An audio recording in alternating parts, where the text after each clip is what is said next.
And we're streaming, and we're streaming, and we're streaming. Off we go. We are streaming, yes, we're streaming. Will it be good? Nobody knows. No, it'll be good. I was just looking for a rhyme and I landed on nobody knows. I know. I know it's going to be a good stream because I'm here. And you know what? It's going to be a good stream because you're here too. And isn't that nice? Isn't it nice that we're all here together, enjoying the absurdity that is capitalism, witnessing its real-time collapse happening all around us. Today's stream is going to be a little bit different because Reddit is, it's crashed, it looks like. It's not working. So I am having to rely on traditional news media, which is a bit of a shame because traditional news media, do you know what traditional news media is missing? Traditional news media is missing memes. That's why sites like Reddit and like all these news aggregate sites are more popular than the sites themselves. It's because you'll get a headline on like Reddit, like Cowessess First Nation estimates 751 unmarked graves found at former residential school site, which is a horrific headline that we definitely will be talking about today. But then you like scroll down and you get like a funny little meme that somebody over in like Nebraska has made in order to just make people laugh, kind of to find a way through the in a humorous sort of way. That's what I really like about Reddit. Unfortunately, it's crashed, so it's just us and the news media today. Yeah, the Cowessess First Nations situation here in Saskatchewan. Boy, is that hard. Boy, is that a tricky one, right? Like, boy, does that really... That really hits me in the gut. Because, like, it's only going to keep happening, right? Like, that's the truth of it. Like, what's First Nation... map of First Nations, not reserves, residential schools. I should have saved this. Oh, here you go. The Canadian Encyclopedia has an interactive map. Yeah, there you go. Right? So here's a nice... Oh, hey, Mystic Wolf, how you doing, bud? Here's a nice map of all the residential schools that existed in Canada, right? And we have only really begun the process of finding out what the heck happened in these residential schools, like this year. We've only really just begun. That the first really big one was in Kamloops, right? 250 kids found in a mass grave in Kamloops, in the residential school there. Now we're over in Saskatchewan. I don't know exactly where offhand, but they're saying 751. So that's like 3 times more. And we've just begun this investigation. Like, we're just beginning. Like, look at all of the sites that exist throughout Canada, right? Like, the ones in Quebec and Ontario are probably, and honestly, the ones in Manitoba, like my home province is Manitoba, and Manitoba is going to be probably the most prominent, right? Like probably where the most is found. And I say that as a Manitoban because like Manitoba has this like long, rich history. I'm glad you're back, bud. I'm glad you're back. Honestly, I know that the chat was coming down on you pretty hard, but I know that I feel like you're seeking and you're being genuine and you're being honest about it. How old are those graves? They range, right? The residential school system was around since the inception of Canada and ended in 1996. right? So the same time I was watching The Lion King, right, that was when the residential school was drawing to a close. And the residential school system, of course, just sort of transferred to the uh, uh, to the foster care system, right? That there are now as many, if not more, kids in government care homes and government facilities as there were through the residential school period. And so this sort of shift it ends up being kind of a secularization of the system. Hey Robin, how you doing? Good to see you. Good to see you. Just talking about, this is the interactive map for that's from the Canadian Encyclopedia of the residential school system here in Canada. Each dot represents a residential school that has existed through the history. And the no, and I don't mind that, Wolf. Like, I don't mind. Like, yeah, I want to make one thing clear. I'm not a troll. I don't spam, and I don't attack people personally. I only challenge and attack views. That's it. Well, and that's really my thinking, right? Like, I don't, you came in, and I feel like you're being genuine, and you want to, and as long as you're here to learn and facilitate the conversation, that's completely fine with me. That's completely fine with me. And this is a really heartbreaking story. I'm personally having a very tough time with this particular story. Today's video was on this subject, and it's something that we as a people are just going to have to accept and deal with. Well, that's very nice of you to say, Wolf. I appreciate that a great deal. Consider donating to my Patreon.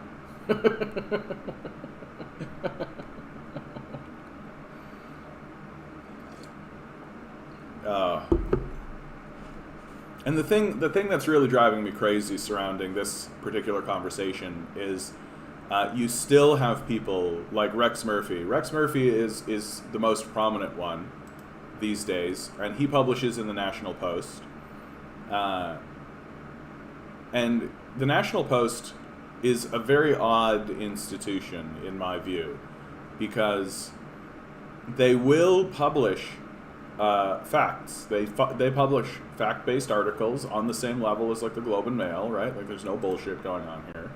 But then you get into their opinion section, and their opinion section is absolutely a garbage fire, right? Like, they will literally publish like overt fascists and people like Rex Murphy, like, has a long history here in Canada as a kind of Canadian commentator, but he has steadily sort of faded away, and it's because the society has moved on and he has not. And so the last place that he can sort of successfully find any fertile soil is the National Post. And it's a shame that the National Post publishes him, because I don't know how you stand in front of the nation and say that systemic racism doesn't exist as we are exhuming mass graves. Like, we are exhuming mass graves that were from a system that was still in place in 1996. Like, that this is not old history. Like, this is not there are conservatives in the world that will attempt to kind of dismiss this as like, oh, well, that was so long ago. We don't know. That's just it, Mystic Wolf. Like, we don't know. Like, we are just moving forward in the investigation now. And there's lots of reasons why the people in power don't want to move forward with an investigation, honestly. Because our leader, I believe you're in the United States, yes? So our leader's name is Justin Trudeau, right? He's of the Liberal Party, and he is the son of a former prime minister here in Canada, so your president, right? He's the son of Pierre Elliott Trudeau, and Pierre Elliott Trudeau was in power throughout the 60s as well as in the 80s. He had a couple of different administrations through that time. And so he is in power, during, and not only in power, but also previously on the lead up to becoming the prime minister, he was the Minister of Justice. So he was in positions of prominence and power throughout the existence of the residential school system. It's very unlikely that Pierre Elliott Trudeau was unaware of these. And it's also very unlikely that he wasn't administrating them in some way. There's an event that occurs in Manitoba, especially in Manitoba, but across the prairies, called the 60s Scoop, right? Where the Catholic Church and the RCMP collectively would invade First Nations homes, kidnap their children, and take them to these residential schools. So the kidnapping of First Nations children by priests and RCMP officers was occurring at the same time that the Beatles were on tour in America, right?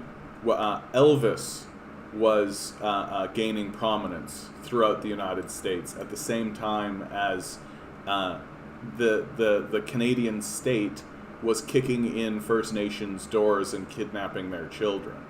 That this phenomenon is extremely recent and extremely prevalent in our culture and in our history, and we're doing everything we can to deny and ignore it.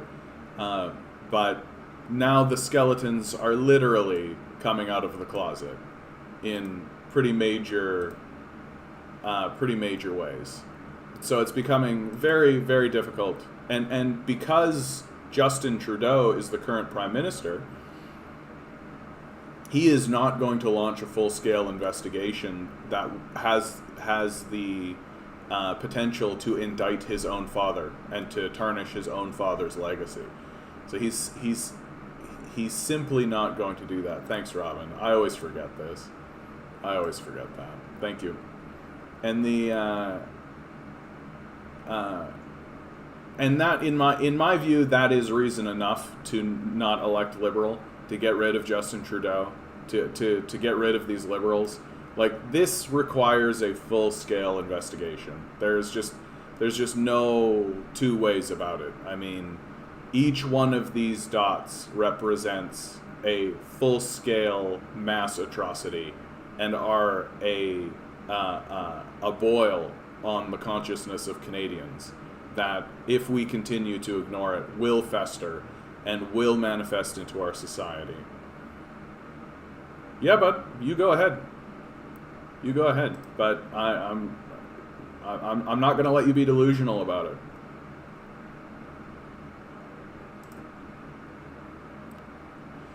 So this is difficult. I'm having a very tough day because of this story, and it's really exhausting. It's exhausting to kind of. I respect and understand why people want to just kind of push it away.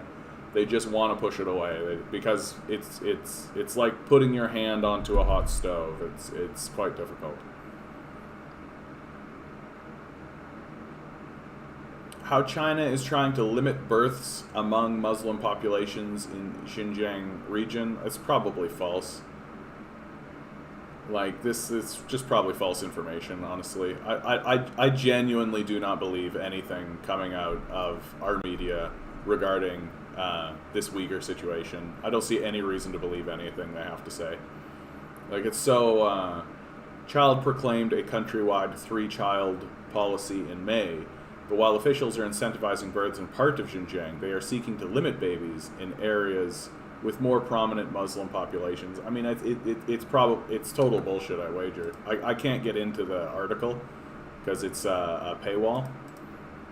But like, it's probably going to be like a CIA document that's or a misunderstanding of the policy generally. That's what they've really. Yeah, and exactly. Muslims were already exempt from they were exempt from the 1-child policy. They were exempt from the 2-child policy, and probably what. Hey Ruth, how you doing? Good to see you. I was actually just thinking about you today, Ruth. I hope you're doing well. How's the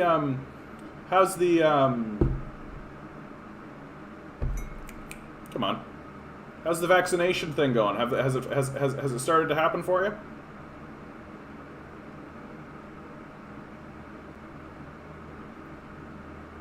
But yeah, so what they're doing here, and you can sort of see it already here, they're seeking to limit babies in areas with more prominent Muslim populations. So, like, there's probably, like, open a map, any excuse to open the map. So they're probably, like, and what does this mean, right? Like, prominent Muslim populations, right? Like, this kind of thing. And, like, chances are extremely good that what's going on is China is opening it up and allowing for, because honestly, the one-child policy, and even China admits this, the one-child policy has not worked. It has backfired, and it's created more problems than it's solved. And oh, there you go. See, things are moving along, Ruth. Things are moving along. Good. I'm glad to hear about it. I still need to get my act together. I for sure could just, like, walk down the street probably and just get one. I'm just like, I just cannot get my act together, man. And I've been thinking about it. I'm like, I just don't want to participate in this place anymore. Like, I just don't want to participate. Like, I just want to hermit away and just be left alone. And it's bad enough that I read the news and it's just filled with, like, it's just a nightmare. And so I just think we should all stop participating. that things would be better if we just kind of stopped acting at all. Like, just stopped acting in this way that we are acting. Because it's insane what we're doing.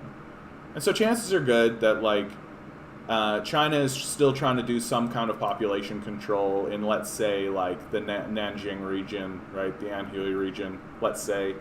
And so they're easing restrictions in other places while maintaining restrictions in other places, right, in other places around. And like any policy, right, so it'll emanate from Beijing, right? So Beijing will do it first, and then it'll come around here, and then come around here. And so if it emanates from Beijing and it goes out this way, well, guess what? Regions like Tibet, regions like Xinjiang are on the outskirts of that, aren't they? The policies emanate from Beijing and they go forward. And so this to me rings like, this to me, yes, they are trying to wear us down. Oh, yeah, you're right about that, Ruth. I think they're trying to wear us down. Just trying to have us give up. Just trying to have us just, like, stop fighting back. So, because things emanate from Beijing, and this story rings of a while back they were trying to convince us that China had created a fake journalist, right? And that there was a journalist publishing from the Xinjiang region, saying that there's no genocide happening here, and they said that, oh, it's a French journalist who is writing out of the Xinjiang province region, and then they accused China of inventing this person because the French media went and found what they did is they went to the journalists have to apply for, like, a journalism card. I forget what it's called. And so they went and they went to this institution and they were like, hey, can you find this person? And they couldn't, right? And so instead of saying the obvious thing, which is like, oh, this person is publishing under a pen name, right? This person is publishing under a pen name. Instead of assuming that, well, they said, oh, China made him up. Well, and so this eventually boils over, and the journalist just comes out and says, no, it's me. I was publishing under a pen name for my own safety, but you guys blew the story up, so here I am. Now to verify the sources, I've got to out myself. And so she did that, and everybody moved on from it and forgot about it instantly. And this story has that kind of smacking about it. This is very much just like anti-Muslim anti-Chinese propaganda using Muslims. Interesting how the West doesn't give a shit about Muslims at all until they can be used as political props, right? Cause of homelessness: mental illness, drugs, alcohol abuse, crime, no good family, no love, terrible failing school, high taxes, high prices of goods, and overpopulation. Uh, let's deal with the stuff that we can deal with cleanly in that kind of thing. So overpopulation isn't actually a big deal, right? The overpopulation thing has been overblown by a lot, like by a significant amount. That the jump in population that we experienced happened because of a transition from not having penicillin to having penicillin.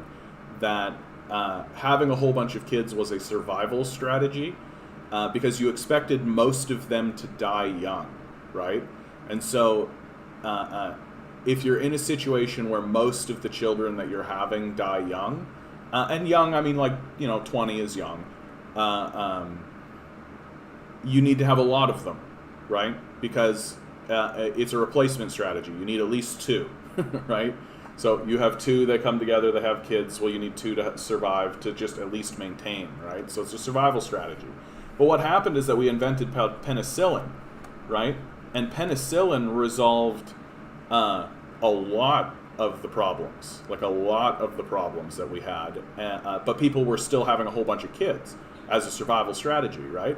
So then instead of having like 6 kids to survive, which is what was happening, instead of that, you had 6 kids, 6 survive, right? And everybody, and then you have a populace that's getting more educated, and so people generally, when they end up in this situation, end up just having 2-3 kids, right? As just a course of just naturally how things go. And so the overpopulation narrative, it doesn't actually bear out that way. That we are going to, we're not going to spike growth the way that we have in the past because we already have penicillin. And the growth that we are experiencing is kind of steadily going up, and then it is plateauing. And the places where it is still growing are the places that are still struggling with survival rates and birth rates and all that kind of stuff. But here in Canada, for example, we're experiencing a population decline. Same story with the US, same story with Japan. These industrialized nations which become like high tech. So overpopulation is not actually at issue. And so I just want to remove that from the table right away. Okay, so all of these things that you're listing, right? Mental illness, drugs, alcohol abuse, crime, no good family, no love, terrible failing school system. So let's layer onto all of that, right? Let's layer onto all of that the idea that now both people in the household need to go get a job, right? And whether or not this job is valid or worth anything is completely off the table, right? That's not part of the conversation. You're not allowed to talk about that. Of course it's valid. A billionaire wants you to do it, right? So the billionaire wants you to do it, so it's valid. Whether or not it is valid is not part of the conversation. So if they want you to stand and stare at a wall for 8 hours a day, that's what will happen. Or if they want you to stand at a door, and so that when they come, they can say hi to a doorman, right? That's what's going to happen. Is that job valid? Is it worth anything? Not really, but that's what's happened.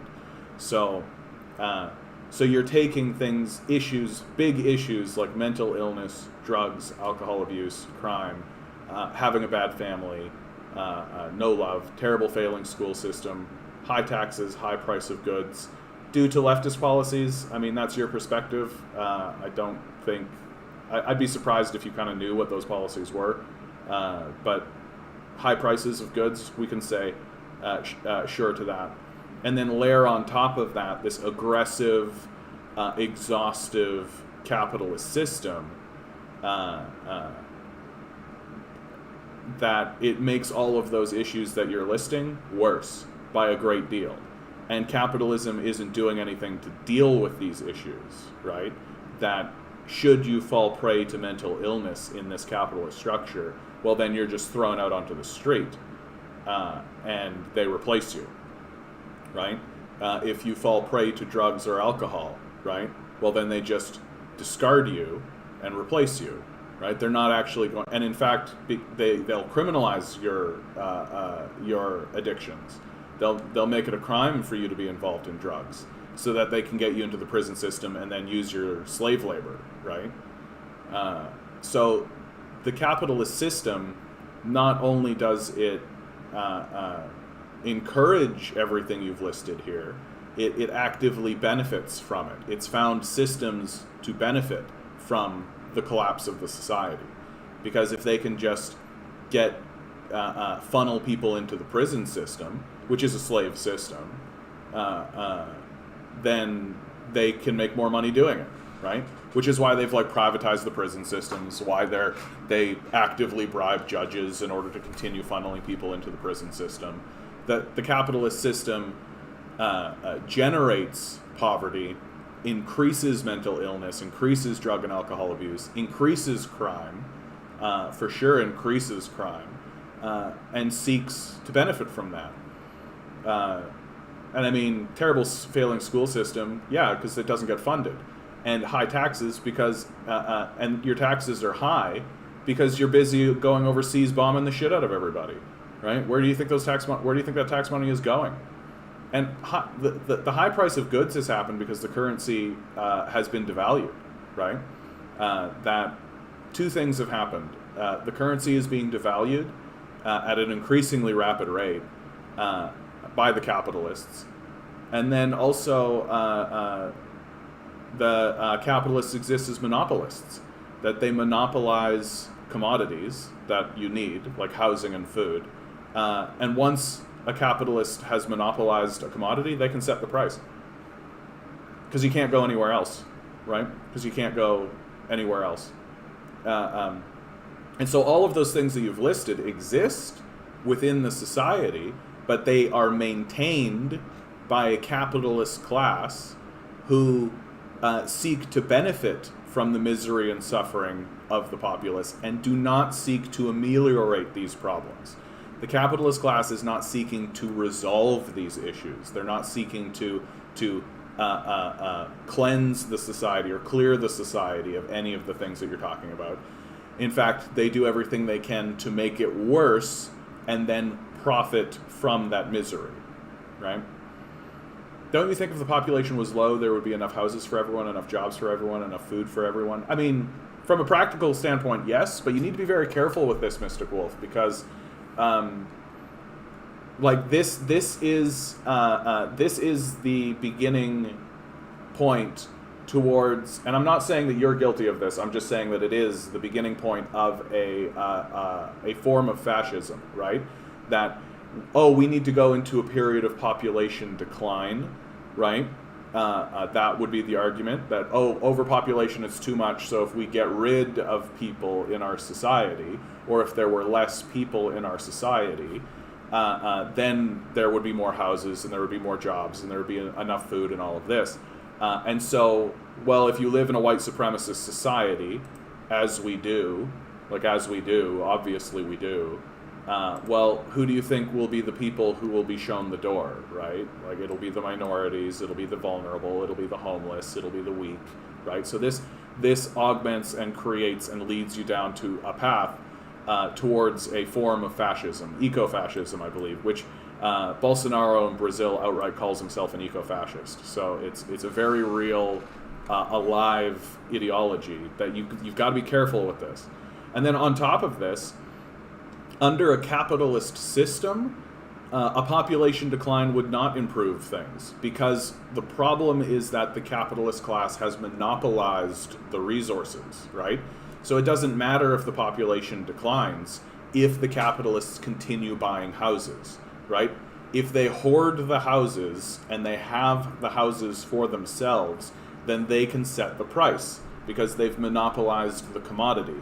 And it doesn't matter if the population declines, and it doesn't matter if they build more houses. It doesn't matter. What matters is that there's a class of citizenry in the country called capitalists who have bought and hoarded the resource for themselves, and through the process of hoarding the resource can set the price at whatever they would like. And so declining the population does not resolve this, right? Doesn't resolve this. Yeah, they're exactly as Robin just said. She said, you just said it so much more succinctly than me, Robin. There's enough things for everyone there not distributed properly. And that's the issue that we're facing, right? We're facing an issue of distribution. We have way more than we need.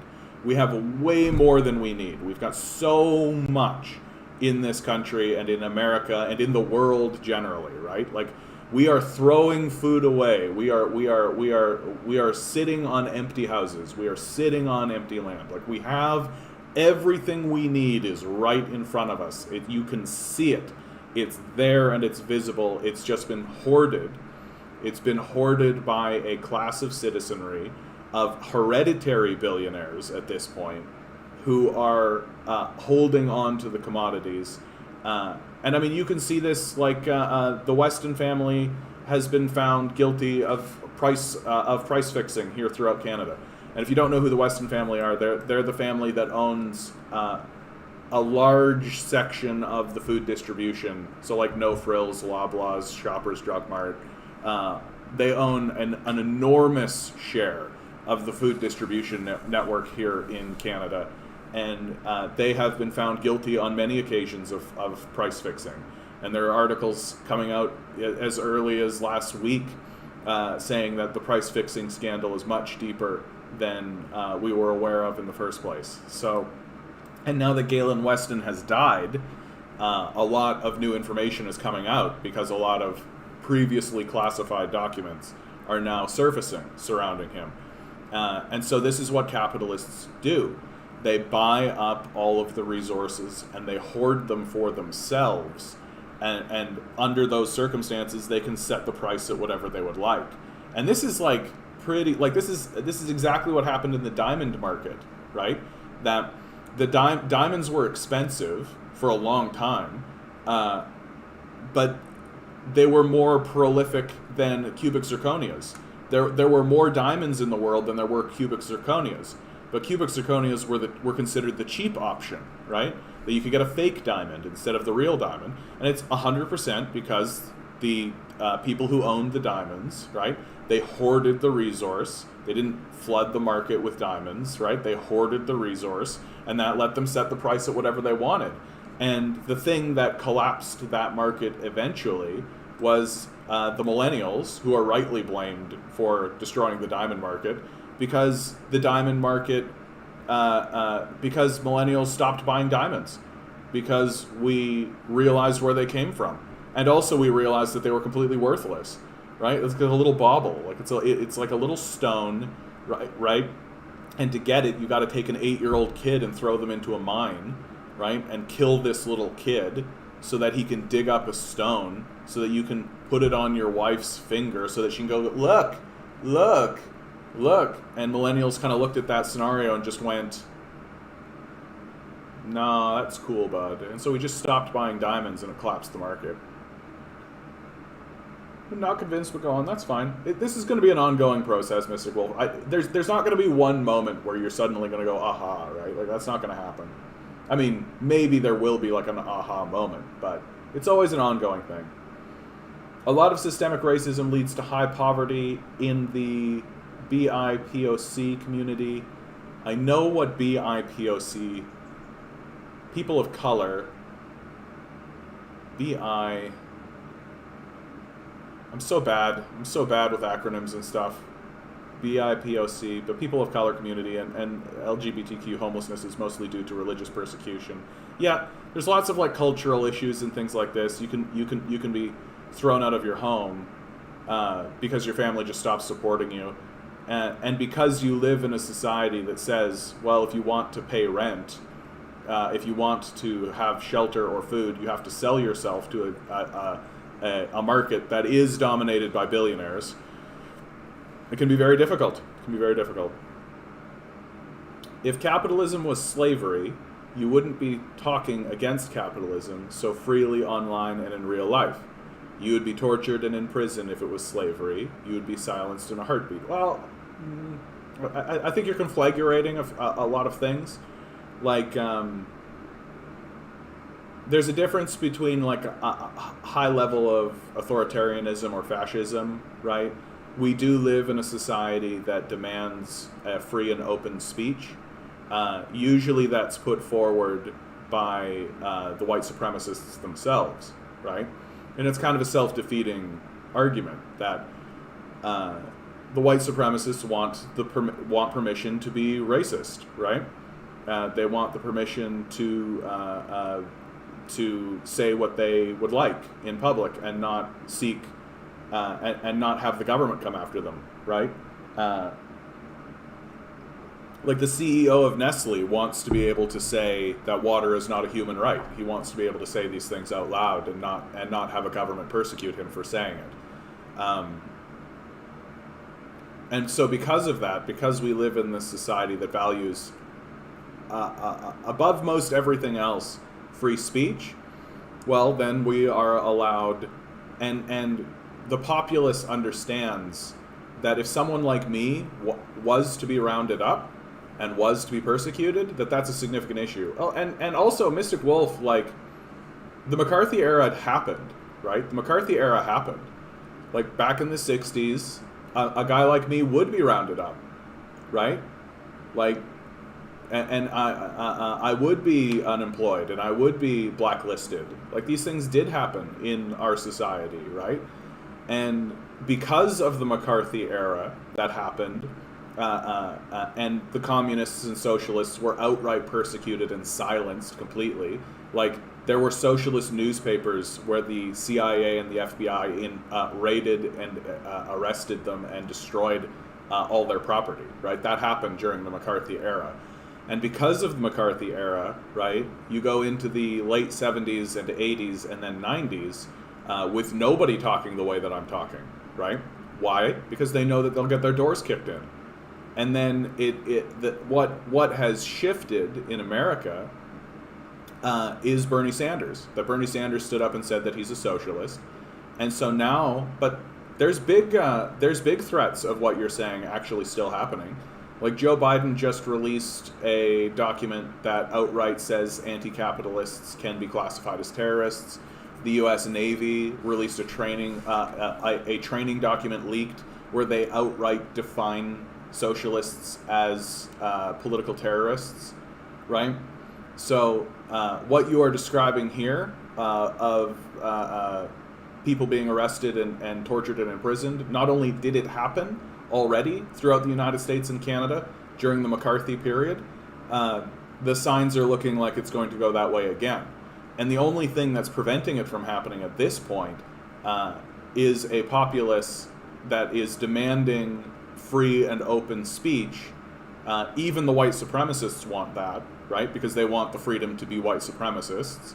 And so they ostensibly give, they have to get that, they also have to get the freedom, they have to grant the freedom to the socialists and communists who are walking around acknowledging that capitalism is a slave system. And so let's move away from the McCarthy argument, and now let's start talking about Cotton is King.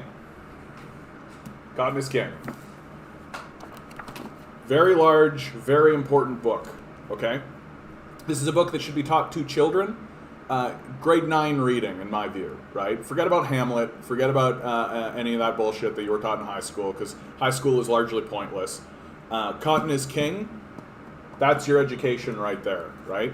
So what this book is a collection of essays and articles written by the pro-slavers during the Civil War.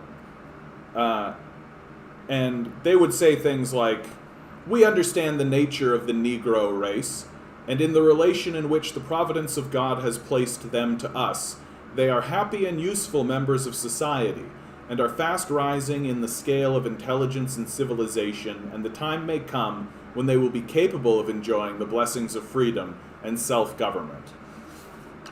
Slavery is the duty and obligation of the slave to labor for the mutual benefit of both master and slave, under a warrant of the slave of protection and a comfortable subsistence under all circumstances." And so these guys who were writing in favor of slavery during the Civil War period, they acknowledged that the existence of wage slavery in the society. This acknowledgement was also acknowledged by Abraham Lincoln, who acknowledged the existence of wage slavery in the society, and in fact ran his presidency on the abolition of wage slavery, right? But because he had to fight a brutal, entrenched civil war to get rid of chattel slavery from the society, which has echoed and has had ramifications throughout the society for decades and decades and decades, if not centuries, he simply didn't have the political ability or the political will to then also run up against wage slavery. And the political will to fight back against wage slavery has not yet manifested in our societies, because we understand that that's going to be a long, protracted struggle to fight back against wage slavery. And wage slavery is well defined by these guys argued that wage slavery was worse than chattel slavery, because under chattel slavery, if there was no work to be done, right? If the chattel slaves if there was no work to be done, the chattel slaves were still taken care of. They were still housed, they were still fed, even though there was no work to be done. Because they were a piece of property, and you have to take care of a piece of property, right? Whereas wage slaves, well, if there's no work to be done, you just fire them and throw them out onto the street, right? And they have to find their own housing, and they have to find their own food. And if there's nothing to be done, well, then they can be thrown out and cast away into homelessness and starvation. As we can see, this happens in our society already. Like, this is what's happened, right? And this is their argument. This is their argument for why chattel slavery was better than wage slavery. I, of course, make the argument that slavery is bad, like, across the board. And so, important reading in my view. So we live in a society, like, if you're being paid a wage, this is a form of slavery. The only difference is that instead of selling yourself to be owned, you're selling yourself to be rented. And the capitalists have made the system so exhausting and so overwhelming to our lives, where they attempt to squeeze as much as they can out of us, that it has become indistinguishable in many ways from a slave system. And the violence, instead of inflicting direct violence with whips and, like, instead of a master taking a whip and, like, whipping a slave, you just banish the slave, right? You just abandon the slave to the street. They can starve and suffer there, right? And once they've learned their lesson, then they can come back to their masters and work for them. And that's the society that you live in, right? And whether or not it's smiling at you or holding a baton, it makes no difference, right? Just because we pretend as though it's friendly, just because there's a smiling face on it, doesn't change what it is. And in fact, I view makes it more dangerous. Or it's so ubiquitous that John talking about it has no bearing on the system whatsoever. Yeah, there's that too, Robin. There's that too. That kind of breaks my heart a little bit, Robin. I like to think that I'm more threatening than I actually am. What, you mean my 544 subscribers isn't overwhelming the system of capital? Curses. But that's also a good point, Robin. Like, right now, the communists and the socialists don't really have much power. That they're flirting at power and they're threatening at power, but they don't actually have power. And so the current strategy is just to ignore us and hope that the system of capital just crushes us out of existence, right? Which is likely, honestly. Like, I will likely be forced back into a capitalist job. This channel will likely decline. This live stream will likely suffer for it. Like, all of those things are real, and that's built in to the capitalist system, right? Because they know that I can only go so far on my own steam, right? And hopefully enough people begin throwing dollars my way so that I can continue doing this for a long, protracted period of time. I would love it if my permanent full-time job was telling these capitalists that they suck. That would be absolutely wonderful. But the capitalist class is banking on the idea that their system will overwhelm me. That it's more likely that their system overwhelms me than I overwhelm their system, right? But then once we get into a position, like if suddenly I was running for office or something, if suddenly like I was actually flirting to get power, yeah, they'll assassinate you. They'll send cops against you. They'll do all this kind of stuff to you once you're actually a threat. But if they were to start doing that to people like me right now, that would really reveal them as very weak, and also it would make international headlines, right? If suddenly the police were kicking in my door, it would make international headlines. It would be a big problem on the international stage, right? Which can have like very profound effects on what happens. Like right now we're living in a situation where like Europe is actually kind of deciding which way it's going to go, right? That the Belt and Road Initiative, that the Belt and Road Initiative, as you can see, right, these red lines are railway, go from China all the way into Europe, right? And so Europe is going to be put into a position where it's going to have to choose. It is eventually going to have to make a decision about which way it's going to jump, should America continue on this path. And if America is kicking in socialists' doors and communists' doors and arresting them, as they did throughout the 60s, Europe and many of these countries have very strong socialist and communist movements in them. Spain, I believe, is currently ruled by a socialist. The socialist and communist parties in Germany are very strong. I believe France, the leader of the opposition, is a socialist. And so if America starts and Canada start kicking in doors and arresting socialists and communists for standing up and saying we live in a wage slave society and we should do something about it, well, do you think that's going to incentivize them to keep dealing with these guys? As these guys plunge themselves towards obvious, overt, Hitlerian-style fascism? Or do you think that they're going to lean more closely towards a society that seems to be only guilty of attempting to not live in squalor, right? Like, so there's a lot of reasons why, like, I am always under the threat of this sort of thing occurring, and it could go that way. Like, I don't pretend it couldn't, but there's lots of reasons why it couldn't go that way, and why it's not happening right now. Do you condemn Black Lives Matter protesters harassing white people in restaurants, eating and minding their own business? You've got to understand that you're in a war. I think that's something that a lot of Americans are just not acknowledging and aren't being serious about. That the Civil War has already started. It's already begun. And people are drawing sides.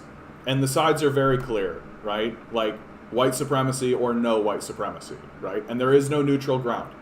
There's no neutral territory. And as America struggles with these sort of larger questions, thank you, Total AV, you're so sweet. As America struggles with these larger racial but also economic questions, these sorts of interactions are going to get way more prominent.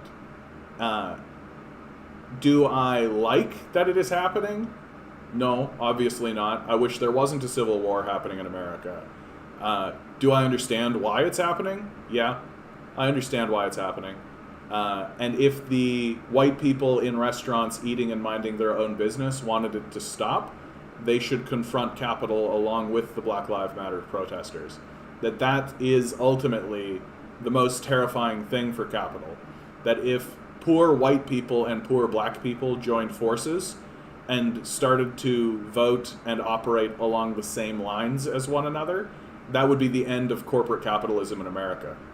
They would not be able to maintain their system of class warfare against poor people successfully, if such a thing were to occur. So, I think it's an unfortunate situation. I hope America can find resolution without large, full-scale armed war, but I don't see how that happens. I feel it would be more productive to stick with one topic at a time, Mr. Wolf. Yeah, that's probably true. Yes, we can finally agree on something, Mr. Wolf. High school is pointless and a waste of time. Boy, howdy, man. Like, what a dumb experience that was, right? I feel like from the moment I turned 14 to the moment I turned like 18, that whole 4-year period was just pointless. What did I learn? What did they even teach me? Near as I can tell, it was just a way to funnel my puberty into nonsense, right? Baba Juju, if you're still in the chat, I have no idea what you're talking about. But do you know what is the Diaz? I feel like you've just popped in to kind of say nonsense. But hey, welcome if you're still here. Oh, Barnabas has got stuff to say. What if housing for a chattel slave was 5 logs and food was moldy bread? Is that better? Yeah, I mean, there's all those degrees. And, like, a chattel slave was also... Like, these guys would make an argument that would say, oh, you shouldn't abuse your chattel slaves because it's property, right? Like, it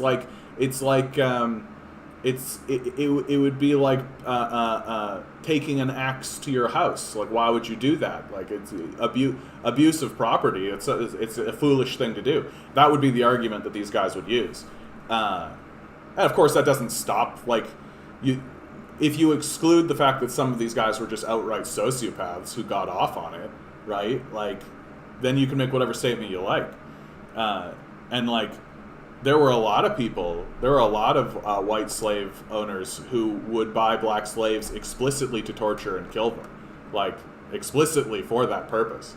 So, no, there's a lot of abuse in the chattel slave system for sure, and that to me, like, is why the wage slave system has persisted, is because like, chattel slavery is so obviously evil, right? Because you can buy a slave and force him to kill another slave. You can buy a slave and chop his hand off. You can buy a slave and torture him and whip him and do all that kind of stuff. Like, that's evil. It's obvious. It's right in front of your face. You can't get away with that kind of stuff in a wage slave system. So while wage slavery is not like the penultimate solution, it's certainly a step in the right direction, away from a chattel slave system.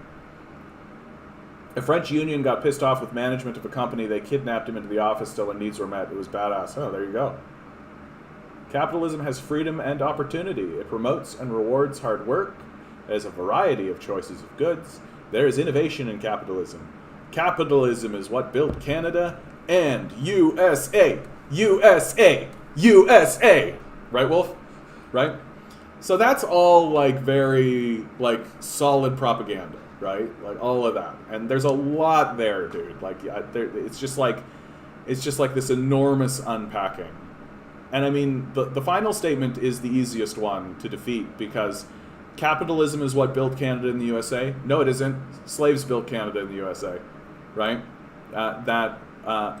People came from the United Kingdom and England, picked up a whole bunch of slaves from Africa, brought them over, and had them build and do everything, right? Again, they're very open about that. That's not a mystery, right? So capitalism is a system, sure, you could make that argument, but the capitalists themselves did very little, right? That they were responsible for buying slaves and bringing slaves over, and the slaves are the ones that built the United States. The slaves are the ones that built Canada, right? That's explicit, like, that's built in. So is this something that we should be celebrating? Is this how we should be forming our system, right?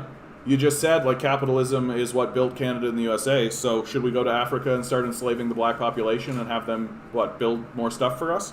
Is that what we should be doing? Because that's what happened. Like, that's how it happened.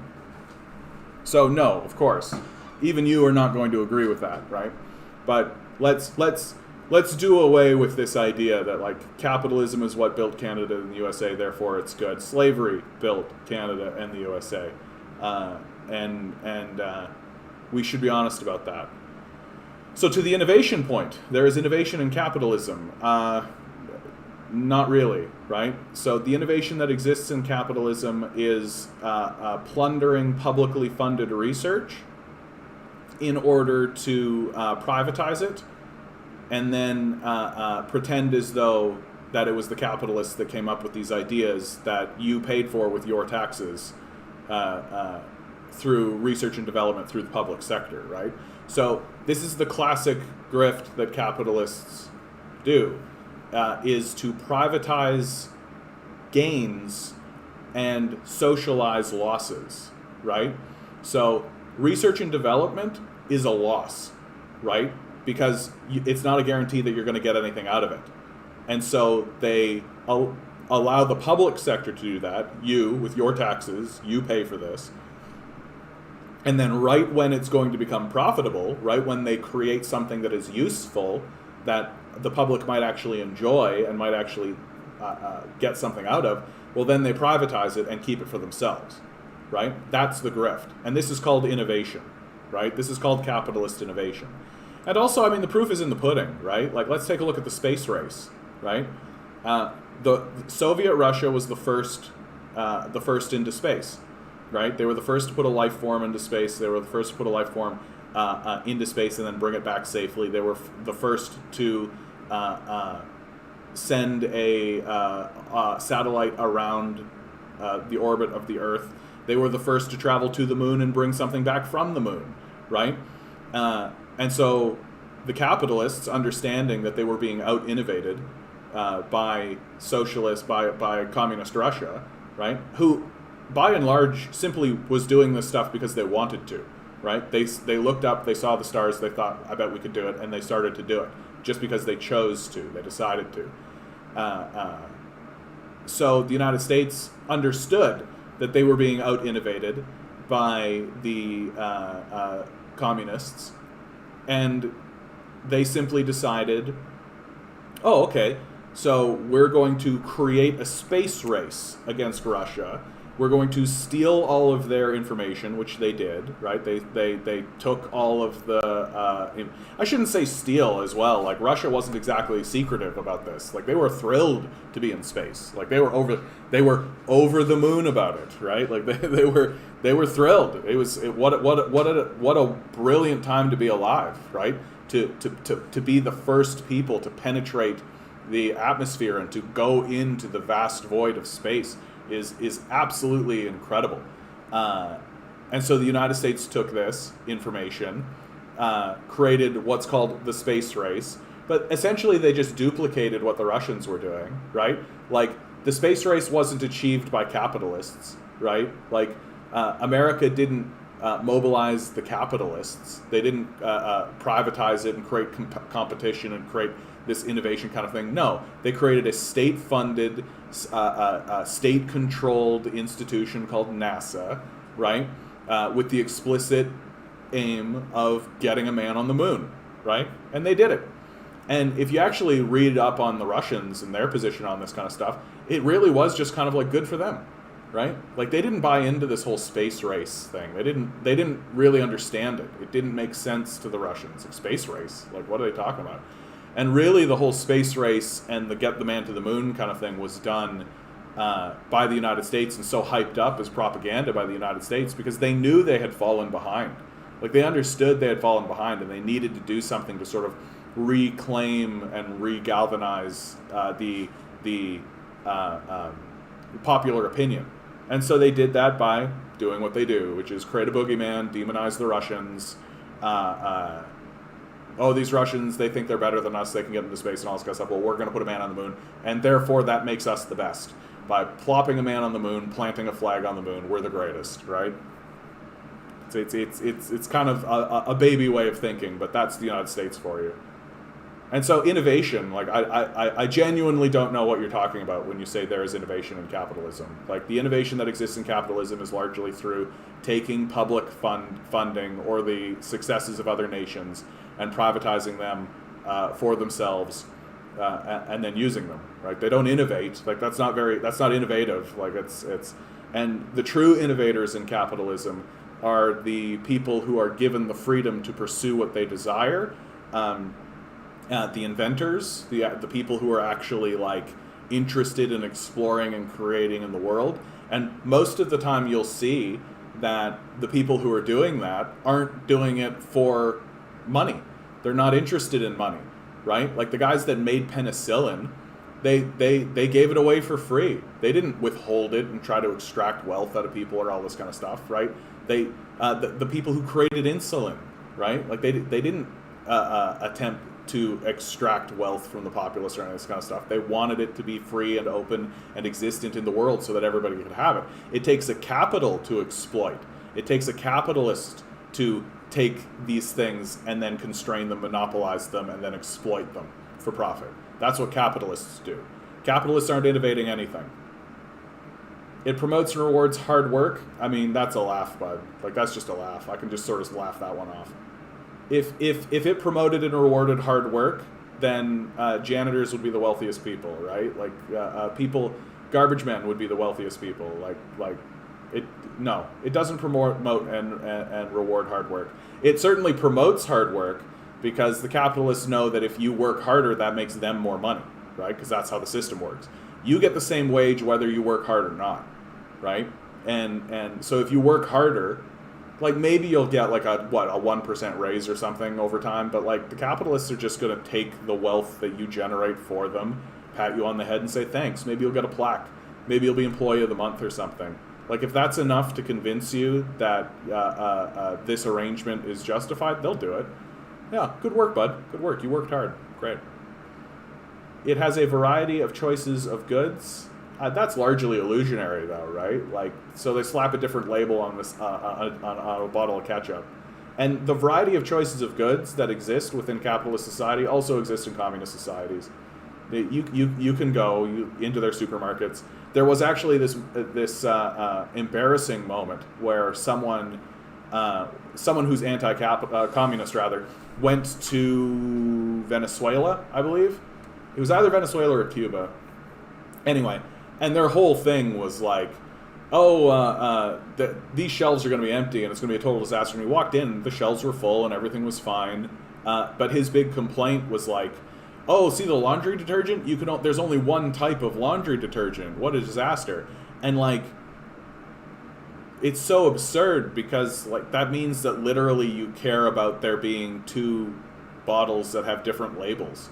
Like, laundry detergent is laundry detergent. Like, there's no mystery here, right? And just because you slap on a different label doesn't mean you've innovated or that there's even choice, right? You're just tricking yourself. It's just this illusion of choice. George Carlin talked about this, how there's the illusion of choice in capitalism, right? That they'll give you 30 different options of packaging for the same thing, right? And that's what's called a variety of choices of goods in capital. And capitalism has freedom and opportunity. I mean, again, that's just kind of a laugh, but like, especially like modern capitalism, like today, like the system is collapsing into neo-feudalism. Like it genuinely is. Like the housing market is out of control. I have a friend who is a lawyer. Right, and not like a bush league, like Finn's gonna get some food today kind of lawyer. Like he's a high level lawyer working in a high level institution where he is making partner. Right, like he is the guy that you would look at and be like, oh, here's a guy who may become the prime minister of this place. Like this is the trajectory that this guy is on, and he can't buy a house. Right, so. Where's your freedom and opportunity, right? Like he did everything right.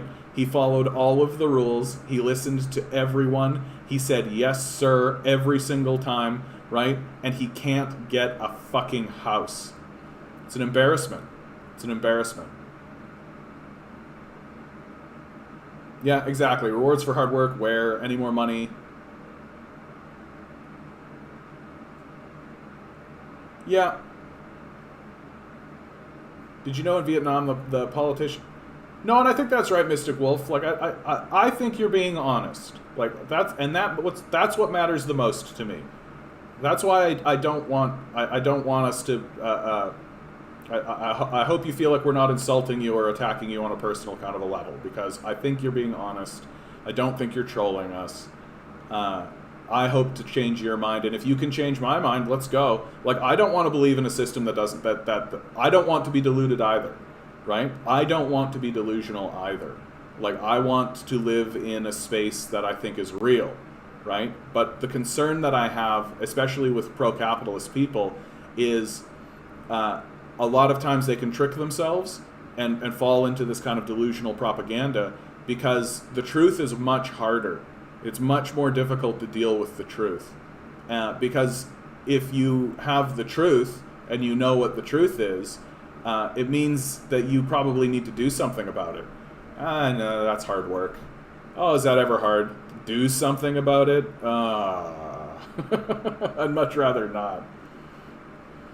Did you know in Vietnam the politicians answer only to the people, not their opponent, because the goal is to convince the people, promote your ideas? Wow, dictatorship, yeah. Oh yeah, Carlin's great. You should listen, especially Carlin's old stuff. Really give Carlin's old stuff a listen, right? Like, and like, really hone in, because Carlin and I, you'll find that Carlin agrees with me more than he agrees with you. Go and listen to some of his interviews as well. Like, he really understood that, like, well, I'm old. He said it once. There was an interview once where somebody said to him, like, aren't you worried that somebody's going to come and get you for the kind of stuff that you're saying? And Carlin was like, what are they going to do? They're going to shoot me? Fine. Got to go somehow. And that'd be a great way to go, wouldn't it? Somebody shooting me? I'd be a legend. Did you know people come to you in Vietnam if you can't vote? They get days off to vote? Yeah, voting in the USA? Yeah. You punish people for feeding people in lines.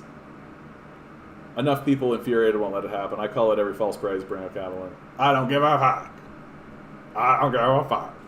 Well, one of the things I hope that we, and I'm saying this mainly for myself, like, while it's a fight, it's an ideological fight, I do think that communists and socialists unfortunately bear the responsibility of maintaining decorum, if you understand what I mean by that. That because we are the weaker, we're on the weaker side of the argument, we're the ones who need to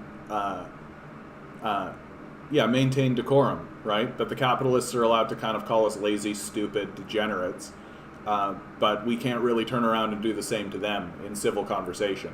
Like, it's one thing to, in an abstract way, say, like, well, these guys are fucking sociopaths. And the capitalist class are sociopaths. They've erected, like, insane sociopathic institutions that have, like, absolutely decimated and bombed and destroyed this region in its entirety, while simultaneously erecting, like, a pedophile sex slave island with Jeffrey Epstein, right? But when you're, like, actually talking to one face to face, especially one that's not engaged in any of that directly, it's important for us to remember that we have to be nice, unfortunately. No. Wolf, this is a really bad argument. You need to stop using this argument. Like, I get where it comes from, but it's just bad. Because, like, we have to use the tools that exist in the society we have, right? Like, feudal serfs were attached to the system of feudalism, right? They needed to work the land and create food and eat the Lord's food and all this kind of stuff. Like, that they wouldn't... Oh, yeah, okay. You got me, bud. You got me. Oh, I don't know what to think now, Wolf. I don't know what to think. You got me up and down. It's an emotional roller coaster, Wolf. And I'm in an emotional space because we're uncovering all of these graves. And the Globe and Mail is reporting 751 unmarked graves at former residential school sites. Like, and so I am in an emotional space right now. This is a tough pill to swallow. And to know that it's only going to increase, and to know that it's only going to get larger in scale. And while it gets larger in scale, and while the information gets more and more, our government is going to work harder and harder to ensure that a genuine investigation does not occur. Like, that's tough. That's tough. This is North America, love it or leave it. Love it or leave it is such a brutal phrase. Like, it's on the edge of genocidal. Like, Oh, you disagree with me on political lines, so you should be displaced. We're not perfect, but we're damn close to perfect. That's pretty dangerous to believe that. I've noticed people who are for communism never lived in a communist society. I made my case. Goodbye. I mean, Belarus. Like Belarus. Belarus is a communist society that was under the Soviet Union. And then once the Soviet Union transitioned, it didn't collapse. It transitioned from communism to neoliberalism because capitalist leadership took over. And so when it, quote unquote, collapsed, Belarus broke off, but it stayed communist, right? It even kept its leader, Lukashenko, right? And what's happening here? Well, let's compare Belarus to Ukraine, right? So you have Belarus, you have Ukraine. Here are two former Soviet states that existed under communism that went through the collapse of the Soviet Union, but then diverged completely from that point forward, right? The Ukraine went back to, went forward with neoliberalism, right? That the neoliberal idea is what was taking hold, and so it moved forward with neoliberalism, while Belarus stayed true to the old communist ideals, right? And the difference is shocking. So both of them experienced a decline in economic activity, obviously. Their large federated body collapsed and they're no longer a part of it. And so, of course, they experienced a decline. Ukraine has never recovered. They've never gotten back to the level that they were at before the collapse of the Soviet Union. Belarus now has the strongest economy on the continent. It has a stronger economy than any other state that exists in Europe, and its largest trading partners, of course, are Russia and China, right?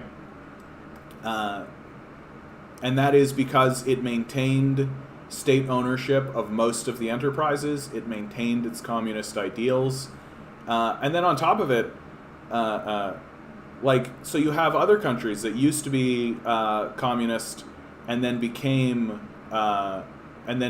capitalist. Estonia, Latvia, Lithuania, right? Like Georgia, even down here into Romania or Slovakia, right? Like these places that experienced communism and now have also experienced capitalism, well, half the population thinks that they should be communist again, right? Because they're saying it was better under communism, right? So your statement doesn't actually bear out. And I hope you stuck around to hear all of that, but I suspect not.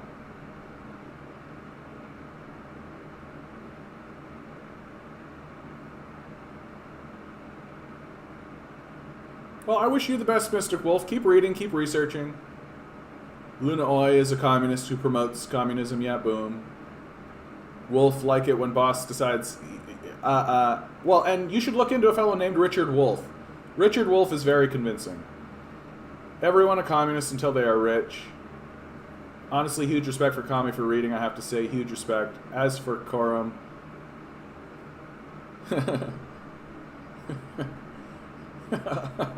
oh, goodness. The, no need for this. Like, no need for this. This is not... There's no... What is this benefiting? And that's for both sides. What is this benefiting? What is this antagonism benefiting? And everyone's a communist until they are rich. I mean, well, how have capitalists get their riches and their wealth through the exploitation of their neighbors, right? Like, the United States has pilfered. You can go listen to some of Michael Parenti's speeches, right? Michael Parenti's very explicit in saying, like, oh, these countries aren't poor, right? They're rich. They're just overexploited, right? That America comes down and enforces its will and steals a bunch of resources. So, of course, the American capitalists are rich, right? You would be rich, too, if your whole thing was stealing a bunch of resources from people and there was nothing anybody could do about it, right?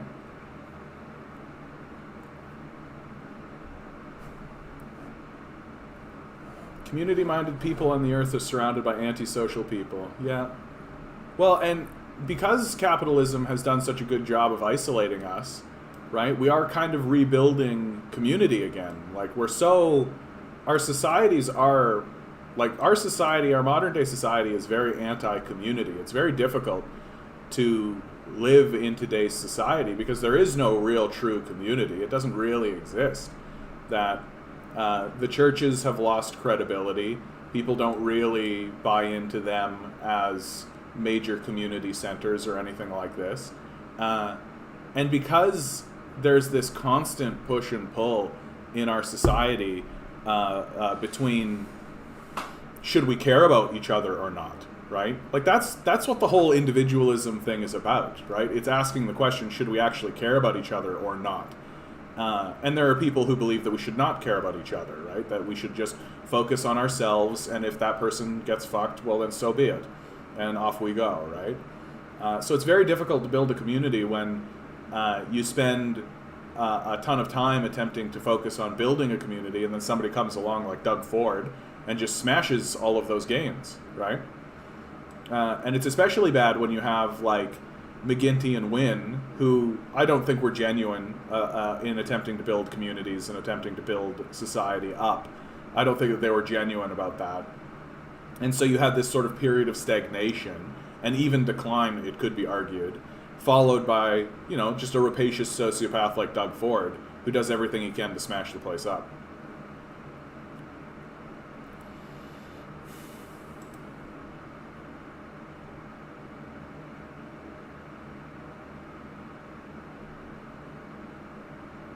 Well, it was kind of nice to talk to Wolf there.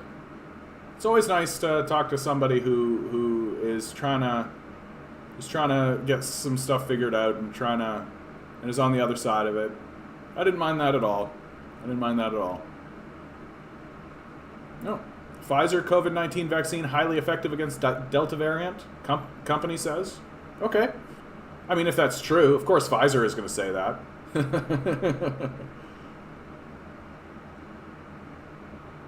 Winston Marshall of Mumford & Sons quits band to speak freely on politics following Andy No controversy. So, if you guys don't know, Andy No is a fascist sympathizer who works with white supremacist organizations in order to obfuscate and demonize the anti-fascist movement throughout the United States. That Andy No is like a professional liar. He actually can't get a job in journalism. Lukashenko is not a dictator. It's very rare that dictators win elections. Hi Mario, how you doing? I'll gladly have a conversation about this, bud, but I like to base what I think on evidence and facts. I don't really buy into propaganda, and Lukashenko is not a dictator. Hey, explain this one. We had a vax facility and sold it to privatize it. Yeah. Like that's the way it goes. That's the way it goes. Privatize gains, socialize losses. That's how capitalism works. Well, or doesn't work, but that's what it does. That's how it behaves.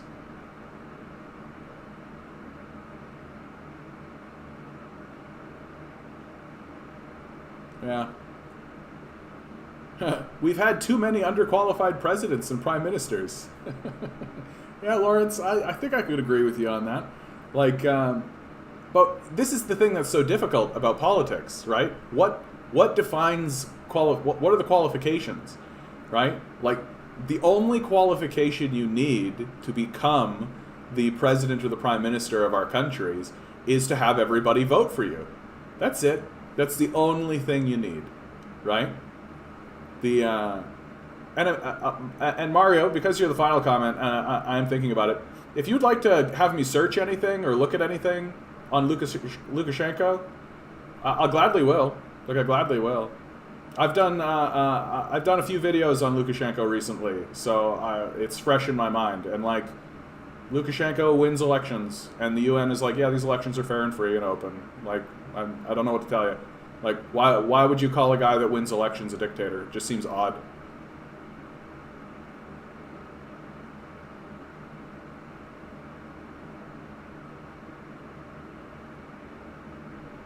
All right, so I think that's the Globe and Mail.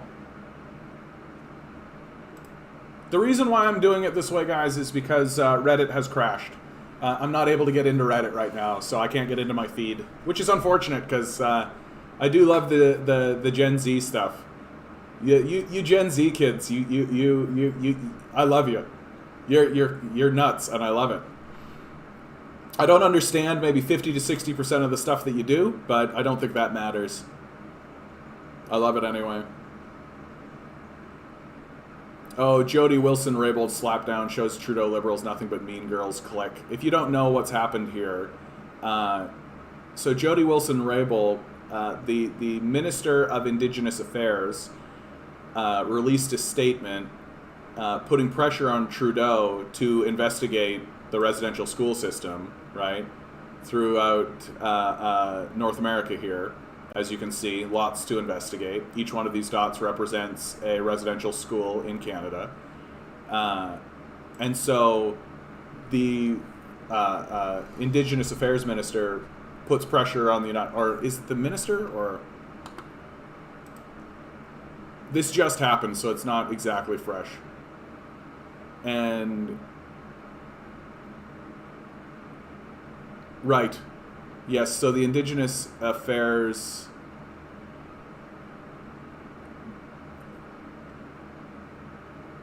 So Wilson-Raybould expressed understandable horror at the discovery of 751 unmarked graves near former residential school in Saskatchewan. She rightly called out Prime Minister Justin Trudeau for his repeated hypocrisy and feet dragging on Indigenous issues, tweeting, "Justin Trudeau, if you care enough to make things right, stop your selfish jockeying for an election, which no one really wants, and do what you promised in 2018. In response, right, Carolyn Bennett, that's right, sent Wilson-Raybould a screenshot of her tweet with a one-word question, pension? And so, like, literally, you're looking at the at a person who is trying to get Justin Trudeau to actually move forward with this kind of stuff, and tying it to, well, the only reason you're doing this is to garner public support, right, so that you can get a pension, right? It's deeply offensive, and it says more about Bennett than it does about Wilson. Like, it's this classic kind of, it's this classic capitalist positioning, right? Well, it can't be about empathy. It can't be about compassion. I mean, I've heard that these things exist, so I know that they do. And I know that we hire people to manipulate people's emotions on those, but we as capitalists don't actually experience those emotions, right? Because we're sociopaths. And so it can't be that. It's got to be that she's angling for a pension. That's what it's got to be, right? And that's the story in my view. Here we go. Britney Spears. So... when the deeper you dig into the Britney Spears story, the sadder it gets, right? Go back and watch, like, Hit Me Baby One More Time and realize that this, like, Britney Spears is in, like, an abusive relationship. Like, her family are using her as a commodity, and they always did. Like, she was in, like, the Mickey Mouse Club, right? All this kind of stuff. So she's literally just being dragged around by her parents and jammed in front of people who want to commodify her and use, and this is her life, right? This is how she exists. And so currently she is in a conservatorship. And what that means is that her parents, the people who have used her as a commodity her whole life, are the ones who have access to all the money that she made, right? They have control of all of this, and ostensibly have control of her, right? And so now she's, 13-year-long conservatorship that has controlled her life, stupid and abusive. Yeah, she wants her life back, right? And will... Are we back? Are we back? We just had a little hiccup. Are we here? Say yes in chat if you can actually hear me. Are we back online? Everything going good? How you guys doing in the chat? Everything good? Had just like a little hiccup there. All right, I'm going to assume that everything's fine. Okay. Perfect. Hey, Wigwith, how you doing? Perfect. And we're back. Inquiring Mind. How'd you get that text, Inquiring Mind? Oh, that's very pretty. That's nice. I like that a lot. But, like, what's happened to Britney Spears here? Like, because she's been a commodity her whole life, right? And, of course, her family doesn't want her to have access to her own wealth. Like, it's a truly heartbreaking story. I hope that she gets free of this. Because, honestly, like, somebody like Britney Spears, like, she could be, like, the new Lucille Ball kind of... because what Lucille Ball started to do in her after I Love Lucy is she started to fund a lot of progressive, forward-thinking television and media and ideas. She became like a really important producer. The original Star Trek was funded largely by Lucille Ball because she saw this as like we need to fund and organize and create images of a future that isn't explicitly based on this domination and control that we exist in right now. And so I take a look at somebody like Britney Spears, who has, if you pay attention to Britney Spears, she talks about communism. She talks about Karl Marx. Like, she talks about this guy.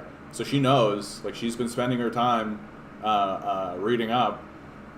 Comrade Britney, right? So you could end up in a situation where someone like this, who has experienced her entire life the harsh exploitation of a capitalist system that commodifies her as an individual while removing her own individualism from her life, somebody like this can snap back and suddenly we'll get like an enormous upswing of like pro sharing, right? Pro socialist ideas, pro communist ideas, because somebody like Britney Spears is funding it. So I say pay sharp eye, pay attention to Britney Spears, because I think that she could be a truly galvanizing force in the world. Yeah, I mean, listen to what she's saying. I feel bullied and I feel left out and alone. I'm tired of feeling alone. I deserve to have the same rights as anybody does by having a child, a family, any of those things, and more so. Like, just let her have it. Let her have it. Oh, yeah. Like, well, she had the breakdown, and that's when she went into the conservatorship, right? That's what... And, like, her story reminds me so much of the story of... what's her name? That's going to bother me. St. Francis of Hollywood. When I was in university, I was part of a play called St. Francis of Hollywood, which followed Frances Farmer, right? And the story of Frances Farmer goes like this. She just moved from small community to Hollywood, right? To find her fame, to find her fortune, and in the process of being part of this Hollywood journey, right, she ends up in something like a conservatorship with a man who ultimately has her lobotomized, and it's an absolutely brutal story of the harsh decline of a beautiful young woman who is abused very much in the same way that Britney Spears is. So Barnabas, to clarify what the story is with Britney Spears, when she had her breakdown, she's 39, right? So she's a little older than I am by a few years, but she's about my age. And she had that breakdown, and this was used as a justification, very much like Frances Farmer had. Frances Farmer had a similar breakdown for similar reasons, right? That she realized she had been commodified. She realized that she hasn't ever actually been able to express her own individuality, that she is just a product to be sold, and because the people around her want to continue using her as a commodity and to continue benefiting and continue exploiting her in this way, they put her in a conservatorship, and it looks like Britney is fighting back and may actually regain her freedom from this system. Frances Farmer could not. Frances Farmer didn't, because when she was around, right, women didn't have the same kind of rights. They weren't taken as seriously as individual people in the world. Read St. Francis of Hollywood, get this text, or watch a staging of it, and you'll find out pretty quickly that that's the truth. And Frances Farmer gets put into something like this conservatorship, but refuses to allow herself to continue to be exploited, and becomes more and more rebellious in her enslavement, and so gets categorized as a wild woman, and ultimately, in order to dispose of her and to settle her down, the man who has control of her conservatorship has her lobotomized. This is an event that occurred. This happened in the world, and not that long ago. And Britney Spears is on a very similar path to that. It's just that she lives in a world where a woman, especially a wealthy woman like her, can actually have her day in court.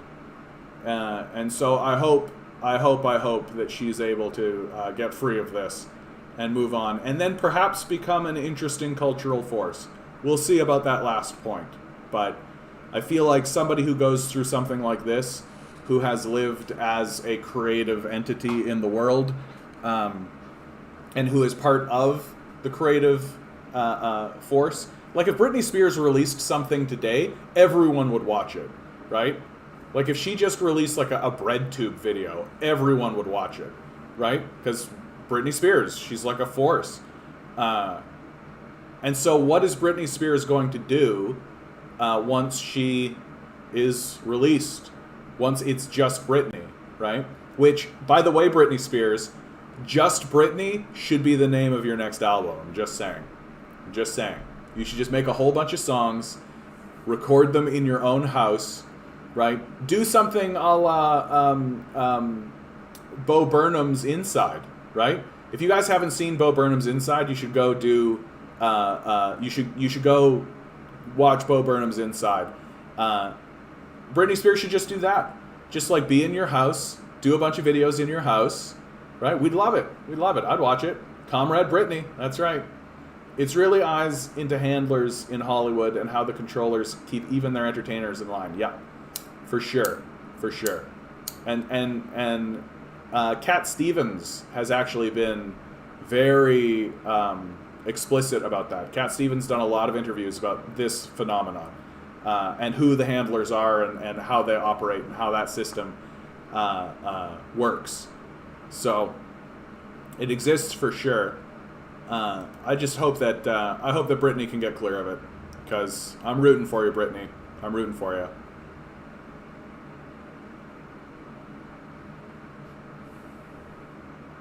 Randall Denley. Doug Ford moves into campaign mode, leaving Ontario stuck in pandemic mode. Yeah, like, as if Doug Ford was doing anything about pandemic mode in the first place. Like, he can do what he wants. Free Britney. Let's go. Hashtag Free Britney. Let's go.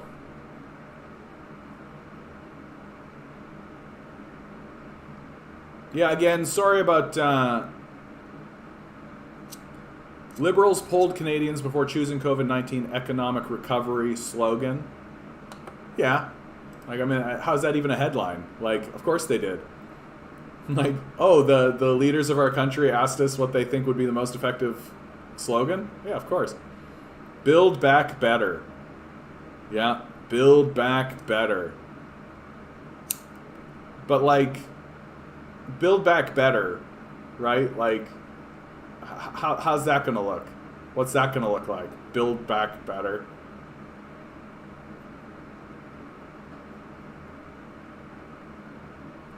We need a more resilient country. We need to build back better. Like, but you see what I'm saying with sloganeering, right? Like, we need a more resilient country. Like 6 words, first of all. We need a more resilient country. You could say that a more is 1 word. Bears, beats, Battlestar Galactica. Yeah. No, we need a more resilient country sucks. That's a sucky slogan. And we need to build back better is also sucky. It's too bloated. Build back better. That's a great slogan. If the Liberals move forward with build back better, that's a really nice slogan. That's a good slogan. So, and then it also gives you like the platform of like, okay, so we got you through this pandemic and we did this and we did that. And so now we're going to build back better. I think it's easy to thwart though. Like build back better, eh? With like the Canada Infrastructure Bank, right? When America. Yeah, it really rolls off the tongue. Really rolls off the tongue. Like, build back better. Like how? Like with this Canada Infrastructure Bank? Is that how we're building back better? Is by entrenching capital into our system and ensuring that there's always going to be billionaires that we have to subserviate ourselves to, right? Bring back Canada. I just think like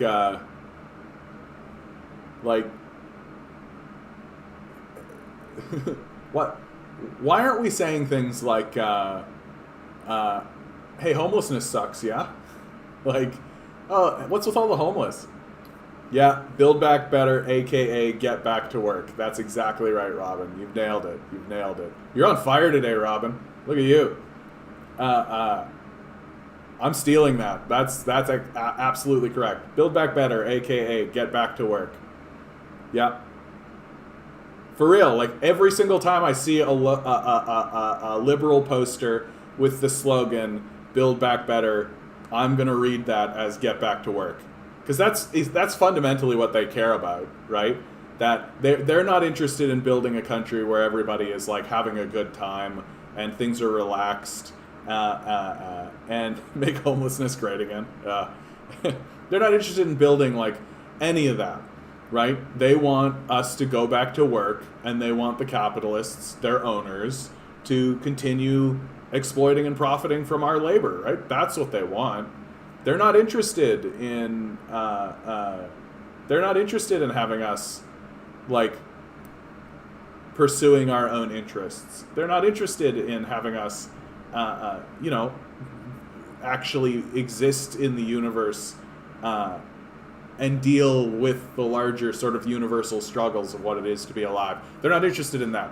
They need us to be barely surviving with a subsistence wage so that we'll just eke out a meager existence and never, ever, ever, ever have enough power to confront them. That's really what it comes down to, right? That they live in their palaces. They want to continue living in their palaces. They want to go to brunch with one another, right?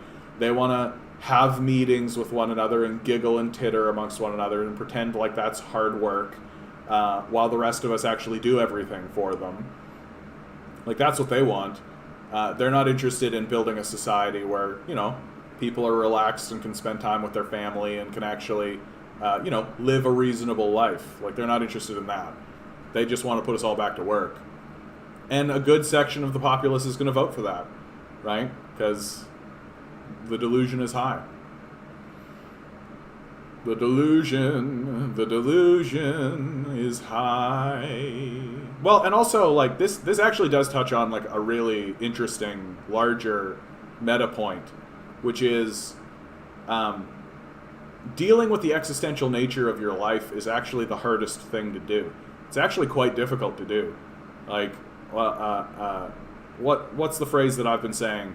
I don't really like hanging out with people because I know myself well enough to know that if you're half as much a pain in the ass as I am, that's a problem I don't necessarily need to deal with.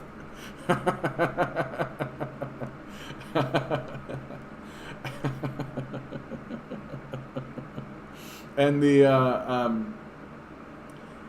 and so dealing with yourself is the hardest thing a person does, right?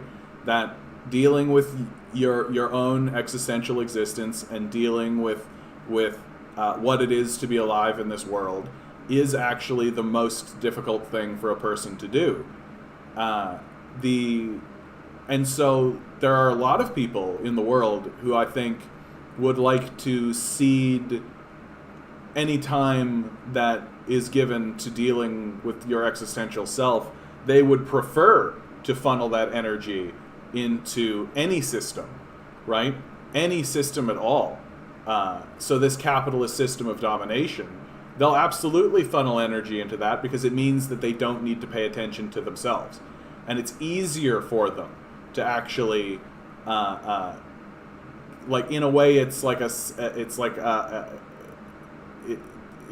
ceding, it's giving up. There's a word and I'm just missing the word that I'm looking for. But it is like giving away your power, right? And you don't want this power. You don't want this responsibility. You don't want the authority. You don't want to have to deal with yourself, right? And if instead of dealing with yourself, you're dealing with capitalism, right? For lots of people, I think lots of people look at that and say, that's a good trade. That's a good trade. Because dealing with myself is so much more difficult. It's so much harder to deal with myself. I'll just focus all of my energy on this stuff that these capitalists want me to do. And if I spend my whole life just focusing on that, then I don't have to deal with myself, which is far more difficult. This is why I really hate. You're getting there. Say it in 3 words or less. 3 words or less, Ward. I give people 5. Ward. Always making it tough on me, bud. Could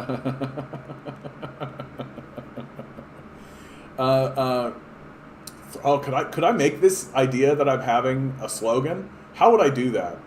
Right? Like, I don't know, deal with yourself. Like, it's hard to deal with yourself, right? That the existential issues that come up and the energy that comes up out of us, right? Like, that's why artistry is so important, right? Because it acts as a release valve, right? That's why people do things like gardening. That's why people do things like painting and writing and creating, right? And why all of this happens in spite of the capitalist system is because we need a release valve, right? For all of this energy and all of this stuff that exists within us and is constantly spilling out. We need to do that. Like it's a necessity. And I do believe that some people find their release valve in capitalism and find the release valve for that kind of existential meaning and that existential discovery in entrepreneurship or business management or any of that. And frankly, they find that release valve in war, right? They find that release valve in destruction, in destroying things around them, right? Ontario, discover yourself working for capitalists.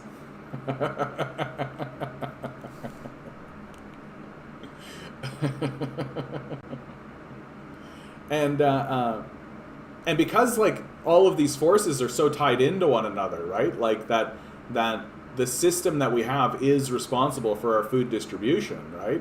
That sometimes when you start to deconstruct the capitalist system, you are fundamentally deconstructing someone's life work, right? You're fundamentally it would be difficult for an artist to have somebody deconstruct their work in front of them. That's difficult. And so I understand why it's difficult for someone who's like a business person to have the system that they operate in deconstructed, and why they would consider that something of a threat. Yeah, how is it that Trudeau governs to the right of his dad and people still call him progressive? Yeah, propaganda works, Vince. Propaganda works, right? Like, also Ford sucks, your 2 cents. You know what, Vince? I'm going to let you keep those 2 cents, because I feel like you and I agree pretty wholeheartedly. I think the chat generally would agree with you. So You don't need to pay for that. You can hang on to that money. Don't spend it all in one place, bud. Don't spend it all in one place. Imagine living in a world where 2 cents actually bought something. Like, wouldn't that be nice? Wouldn't that be nice? And yeah, Trudeau is an interesting figure this way, eh? Like, Trudeau is farther to the right than Stephen Harper was. Farther to the right. Is he farther than the right, do you think, than Martin or Ignatieff? Yeah, 1862, Toussaint, yeah. I think Justin Trudeau might be the farthest right prime minister we've had since Mulroney. I think Mulroney was definitely further to the right than Trudeau, but Chrétien was probably a little bit... Well, of course Chrétien's more left-wing than Trudeau. Like, Chrétien, his signature is on the Charter of Rights and Freedoms and the healthcare system. Like, but Trudeau is definitely farther to the right than Harper, right? Like, Harper Harper gave us the child care benefit. Harper created a bunch of trade agreements, which I don't know why people think that trade is somehow a right-wing thing. Like, it's so often like, no. if you're a left-winger, you want to be trading with people. Like, it's pretty clear. And like, what, nationalism and isolationism, that's not a right-wing idea? Okay. But anyway. So,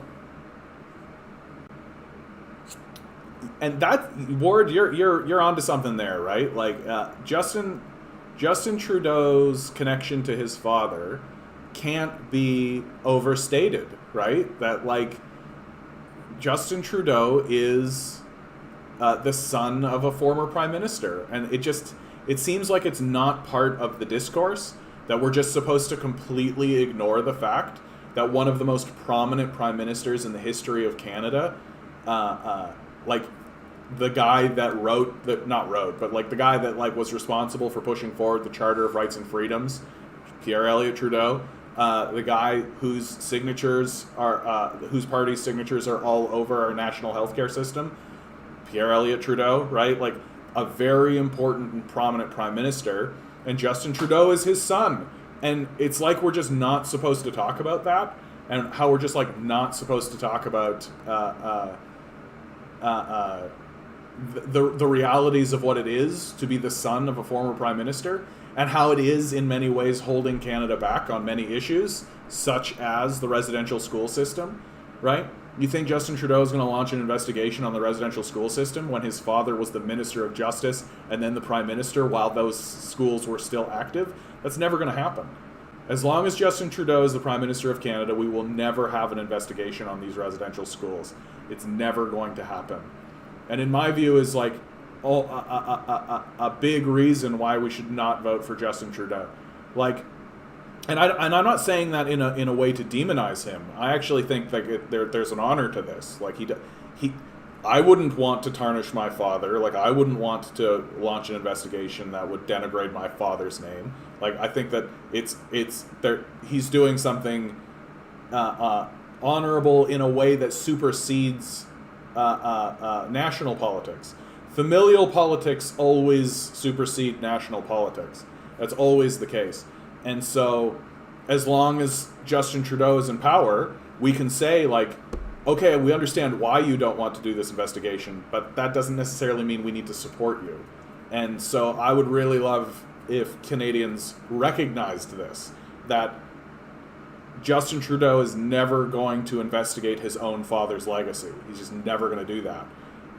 And that by itself is a reason to stop supporting him and to start supporting the NDP, in my view. The NDP is, like, right now, in my view, the NDP is the only rational vote. Like, certainly, if you're voting Conservative, I think you're out of your fucking mind. Like, I think you're out of your fucking mind if you're voting Conservative. The case for voting Liberal, I just don't see it. Like, what's the case for voting Liberal? Outside of the immigrant story, I think that if you're an immigrant moving to Canada and you're making it here because of the Liberal Party policies, and the Liberal Party has done everything it can to kind of solidify you, I understand that. That makes sense. That you would then come to Canada, settle in, look who's got the most power, who's responsible for my journey here. I don't really know anything about the political system and what's happening here in Canada, so I'm just gonna keep my head down, vote Liberal, move forward. That makes a lot of sense to me, and it's I'm not gonna hold anything against anybody, but like, if you were born here and you're under the age of 30, at this point under the age of 40, and you're voting Liberal, I'm just like, why? Like, why? What possible reason? What possible reason? I wonder how Canada would have looked if Harper won in 2015. Similar. I actually think Harper would have been more sympathetic to the basic income conversation, right? He put in a basic income for children, right? I think he would have recognized that a basic income would be a streamlined way to deal with some of the difficulties. Stephen Harper's a very interesting figure post his election, like post his premiership.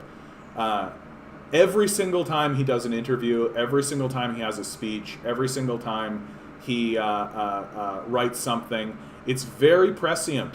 He was a very, very aware, knowledgeable, intelligent prime minister, who I obviously disagree with on crucial issues, right? His support of the Iraq War is unforgivable. And his current position on the Iraq War, where he like admits that it's a mistake, but no, like it's not just a mistake. Like the invasion of Iraq was a moral, this is a pit of morality, right? Like this is an atrocity, right? It wasn't a mistake. It was an atrocity. And I respect and understand why Stephen Harper doesn't want to end up there, right? But it doesn't mean I have to support him or vote for him. But yeah, exactly. Harper supported Libya too, right? Like these sorts of things. So, and of course he goes on PragerU and Ben Shapiro and all this. He's a prominent right-wing figure, right? But I don't think that makes him unintelligent, and I don't think that makes him evil, right? That his problem, in my view, is his Christianity. That's really the thing that holds Stephen Harper back, in my view. That if he was if he believed that Muslims were equal to Christians, right? If he believed that other cultures and other ways of being were equal to, white Christianity, he could have been the greatest Canadian prime minister in history. But because he is this of this white evangelical Christian community, it really leads him into very, very stupid places. And so that can't be supported. But at the same time, he obviously has a compassionate view of how to deal with issues of poverty, right? How do we know? Because he passed the child care benefit. And what's so strange to me about Stephen Harper, what was always strange to me about Harper, and probably the number one question that I would ask him if I ever had the opportunity to talk to Stephen Harper, the number one thing I would be interested in is, why didn't you really pound on the child care benefit? When the election happened between him, Trudeau, and Mulcair, he was completely silent on this. It just didn't register. It just didn't hit. It wasn't part of the conversation. And the only thing I can come up with is that he couldn't talk about the child care benefit as a basic income for children because his own base would be against it, right? And you have to remember that Stephen Harper was always struggling with his own base, that he had far-right evangelical Christians, a community he was a part of, business interests, another community that he was a part of, and then the racists and the fascists, right? A community that, how connected was he? Who knows, right? But his success as the leader of the Conservative Party and then as a prime minister was taking these forces and keeping them together, right? Just, and he was criticized for being an authoritarian, and he was criticized for being secretive. But I think he had to be. I think he had to grab these forces and just be like, no, stay together, stay together. Because remember, like, he was a Reform Party guy. He came out of the Reform Party, right? And he was the one who was responsible, not only responsible, but he was part of the reason why the Conservatives were able to reform and come back together as the Reform Party and the Conservative Party linking hands once more. Stephen Harper's story is very impressive. He's a very impressive politician and has a very impressive legacy here in Canada. And his legacy is going to be far more important than Trudeau's. Like, Trudeau is going to be seen largely as, like, kind of a placeholder, right? Like,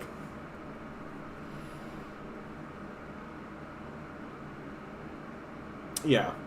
Well, PragerU and Ben Shapiro are the reasons why that's cringe. Like, Harper's not the reason why that's cringe.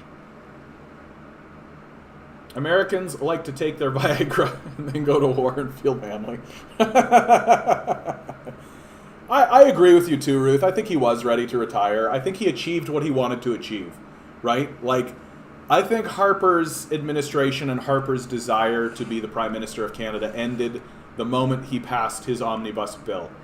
I think once Harper passed his omnibus bill, he was satisfied that he did it. Like, he got all of these things in that he wanted to get in, and then the idea of sort of sitting back and like being the steward of Canada after that moment, just didn't. And honestly, doing what he did had to be exhausting. It had to be exhausting to do that, to try and just keep wrangling this crew of absurdist misfits, right? So, I have heavy criticisms towards Stephen Harper, his support for the Iraq Wars, his support for war generally, right? His desire to be a warrior on the world stage. Obviously, I disagree with fundamentally, like, and I don't disagree with it on a strategic line. I disagree with it like on moral, on moral lines. That I think that kind of thing is evil. But insofar as his legacy and insofar as how he was as a prime minister, yeah, he ruled further to the left than Justin Trudeau did. Do you think Ambrose would return to be Conservative leader? Yeah, I don't know. Rona Ambrose seemed like an interesting choice for the Conservatives. I don't really get why she didn't push forward. I suspect that you'll find that Conservatives were willing to accept her as an interim leader, but ultimately, like, you got to remember, man, like, Conservative Party is like far right, like evangelical Christian. Like, I'm not going to be led by a woman, right? And Rona Ambrose is probably pretty aware of that, right? I think that if you're a woman in the Conservative Party, you understand that you're not going to be the leader of that party. Like, it's just not going to happen. And if it were to occur, it would be after an extreme internal fight. Like, the fact that Conservatives are outspoken against the feminist movement, like, they're not playing. Like, they're not fucking around with that. Like, they genuinely believe that men are leaders and women are not. And they're genuine about that. Like, that's built in. And it'll be a long time before the Conservatives stop thinking that way, if they ever do. Why is the personal psychology of politicians more critical than cold, hard policy? I mean, beliefs become policy, right? Like, there is just a sharp difference between a politician who believes that all people are equal and a politician who believes that white people are supreme, right? Like that, and that's an extraordinarily extreme example, but it does, like, for Trudeau, for example, like, Trudeau is extremely pro-Quebec, right? Which makes sense. He grew up in Montreal. Like, so it makes sense that he's really pro-Quebec. And honestly, that's a big reason why Trudeau has as much power as he does have. because he's actually quite popular through Quebec, for good reasons, right? Like he's from there. He understands the culture of Quebec in a way that I think other leaders don't. And so, of course, he's going to gear policy and gear ideas to be pro-Quebec because he's largely from there and he's of that environment. And so I think that really does matter. Imagine Aaron O'Toole as a prime minister, a joke. Let's hope the CPC stays near 25% in the polls and the NDP rise. All the signs are showing that the CPC is about as strong as it can get. I feel like all of the gambits that Aaron O'Toole has attempted have been thwarted, have been really put down. Like, he tried to reposition himself to be like, we're the Conservative Party, we're the party of the workers. And I really feel like the response from the populace has largely been like, no, you're not. Like, no, you're fucking not. Like, and that initial statement, because it was so overtly bullshit, that has been what really the impression of Canadians of Aaron O'Toole is. That, oh, this guy's just going to say anything. He's just going to say anything to us. Let's not even bother paying much attention to Aaron O'Toole and what he's going to say. And that's why what his base has been saying, I think, has been landing. Like when they voted against acknowledging climate change was real, I think that has resonated with Canadians more than Aaron O'Toole standing up and saying, climate change is real, the conversation is over, right? Like, because, you know, at the end of the day, we know we're going to be dealing with that base. We know it's the base that's going to be pushing forward policy, and we're just like, yeah, I really would prefer it if we had a base in power that acknowledged that climate change was real. It would be really nice if we did that. And so I suspect the CBC is going to stay. The Conservatives are going to stay in about 25%. And after this election, I expect them to fracture like they did in the past, right? That they'll fracture back out along those old Reform Conservative lines, that the business class will go one way and the evangelical Christians will go the other way. And they'll, attempt to work together and all that. Like, that's fine. But without some kind of leader to galvanize them and to force them into the same room, like Stephen Harper did, I suspect that they'll continue breaking up. And it's already happened with the People's Party, right? Like Maxime Bernier, right? So it's already happening, and it's just going to keep fracturing. And because Aaron O'Toole's not that strong a leader, like, he presents very well, and I think he's going to take a real swing at it. But I think he's better than Scheer, right? I think he's better than Scheer, but I just don't think he's ready, or I don't think the party is ready, honestly, to take power again in this sort of modern climate, in like this post climate change emergency climate. Like, we can't vote for a party, and Canadians are not going to vote for a party that is denying the existence of climate change. They're just not going to do that.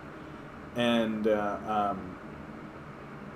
also, Aaron O'Toole has come out and like really downplaying the residential school thing, right? Like his statement that, the residential school system was initially erected as a positive force and then it turned bad, and it's like so laughably easy to disprove that. Like it's so like objectively untrue. Like, the residential school system was erected as a genocidal tool. That's what it was erected to do. And Aaron O'Toole downplaying that, I think it really hurts him. And the abolish the patriarchy, yeah, the NDP do well. They're in a tough spot, right? Like, being anti-war and anti-capitalist, like, the society itself is not that anti-capitalist, right? Like, there's been an upswing of socialism within the community and within the culture, certainly, but that view of socialism is more the view of, like, the Finnish, Swedish, Norway model, right? Which is still capitalist, right? Is still capitalist, It's just this idea that like we can do capitalism while simultaneously not abandoning people, right? And so it is. So you're living in a largely pro-capitalist society that does want to see capitalism be reformed, like and because of the Swedish, Finnish, Scandinavian countries existing and being further along than we are towards a socialist idea, I think that's the most likely path, and I think the NDP are pretty aware of that. And so I think it's important that communists exist within the NDP, because communists are the ones that are pulling the society to the left. But I don't think we don't have the power, we don't have the influence to be able to like abolish things and lay it out like that. But we are pushing to the left, and the NDP is responding to that. I agree with you, though. I do wish that and then on top of that, Jagmeet Singh has a personality problem, right? Which is, like, he's a Sikh who wears a turban, right? And so if he comes out and he starts speaking in extremist ways, it'd be very, very easy to paint him with this, like, radical Sikhism, right? It'd be very easy to do that. And don't fool yourself. That would be a very effective tactic. That would be an extremely effective tactic. I'll be surprised if that tactic doesn't manifest itself against Jagmeet Singh, right? It'd be extremely easy for conservatives, and that would be a way to consolidate conservatism. But it'd be effective throughout Quebec as well. Like Quebec is literally like passes legislation to make sure government workers can't wear turbans, like. And yeah, NDP is like where the unions are, and a lot of their power can actually, like what I suspect to see happen, right, is that the conservatives are going to lose a little bit of power, and they're going to lose power to the liberals, right? So their people are going to vote liberal, because if you're a right winger, well, and you're swinging away from the right wing as it moves too far to the right. Well, then you're going to go into liberal, because liberals are actually fairly right-wing themselves. But the liberals are also moving to the right? And so as the liberals move to the right, there's lots of liberals who want to be progressive, right? Most liberals want a basic income, for example, right? And so as the Liberal Party moves to the right, all of the people who actually want to be voting for the left, well, they're going to dump into the NDP, right? And so you have this kind of like dumping thing that's happening, where like everything's moving further to the right, where you have the conservatives are like a right-wing kind of proto-fascist party, honestly. And there's lots of people who are seeing that and are being like, I don't want to be part of that, so I'm going to dump into the liberals. So it's like this kind of dumping affair, where as the parties shift to the right, the populace shifts to the left. And I suspect what will then happen is that the conservatives will fracture out. And somebody made a comment here. What about the PPC? Wouldn't they get more right-wing vote? Exactly, right? So, and as this struggle on the right happens, right? And I'm just realizing now I'm saying on the right, but I'm actually on the left. But I think it might be your right, so I think it all works. Anyway, so as this sort of fractures out, and as Aaron O'Toole and the business side of the conservatives try to pull the conservatives to the center, these voters over here who want to be fascists are going to dump out into the PPC, and that there'll be like a fracturing that occurs on the right wing, because we don't want fascists, right? We don't want fascists. And those business interests and everything will swing liberal, and then the people who are progressive within the Liberal Party will swing NDP. And so, in a way, there's going to be an evening out, right? Like that, it's just sort of a political repositioning with the Liberals as the right-wing party, because they are, right? And the NDP as the more centrist, perhaps left-wing party. And then the Greens exist, and I'm actually quite sad about what's happening to the Conservative Party, because I would love to see Like, I'm from the prairies, right? I would love to see a political party on the right, akin to, like, the Red Tories, right? Akin to, like, people who are saying, like, I don't like big government and all that, but I do understand and respect that we have to do things, right? And in Manitoba, the Red Tories, like, when they were in power, they built an education system in Manitoba that tripled the budgetary spending of the Manitoban government.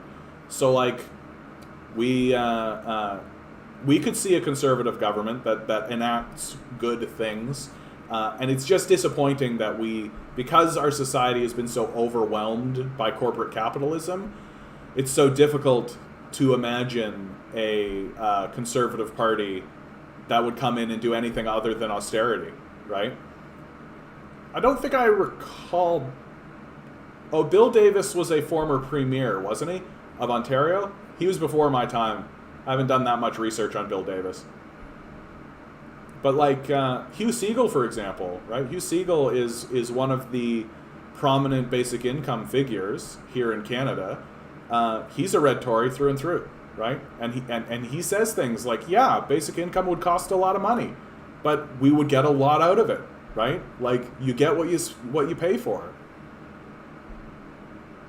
Now, GDP is a completely worthless, like, I remember talking to somebody, a millionaire, in fact, in the basic income movement.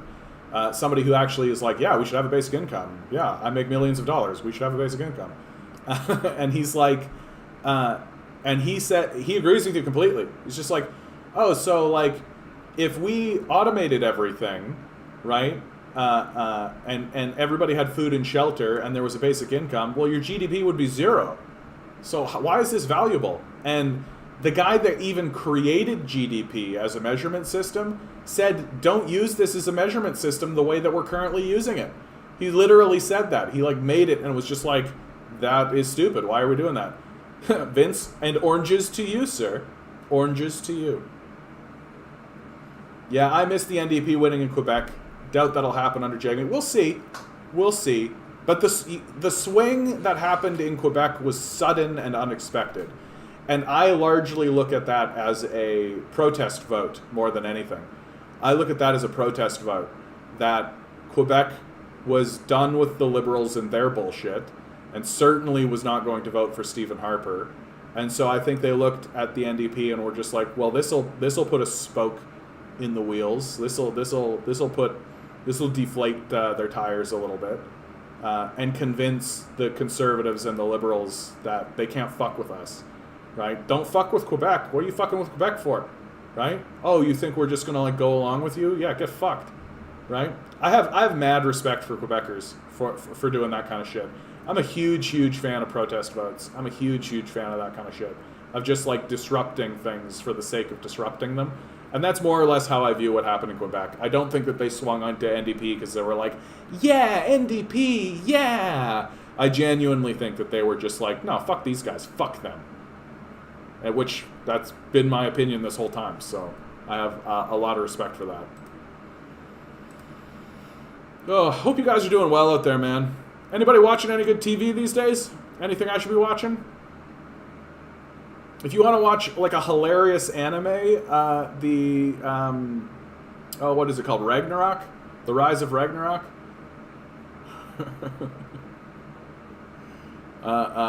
Is a good, fun anime. Literally just humans versus gods and they fight. Like, it's as reductive as it can be, but I still enjoy it. And it's so funny because they, like, hyper.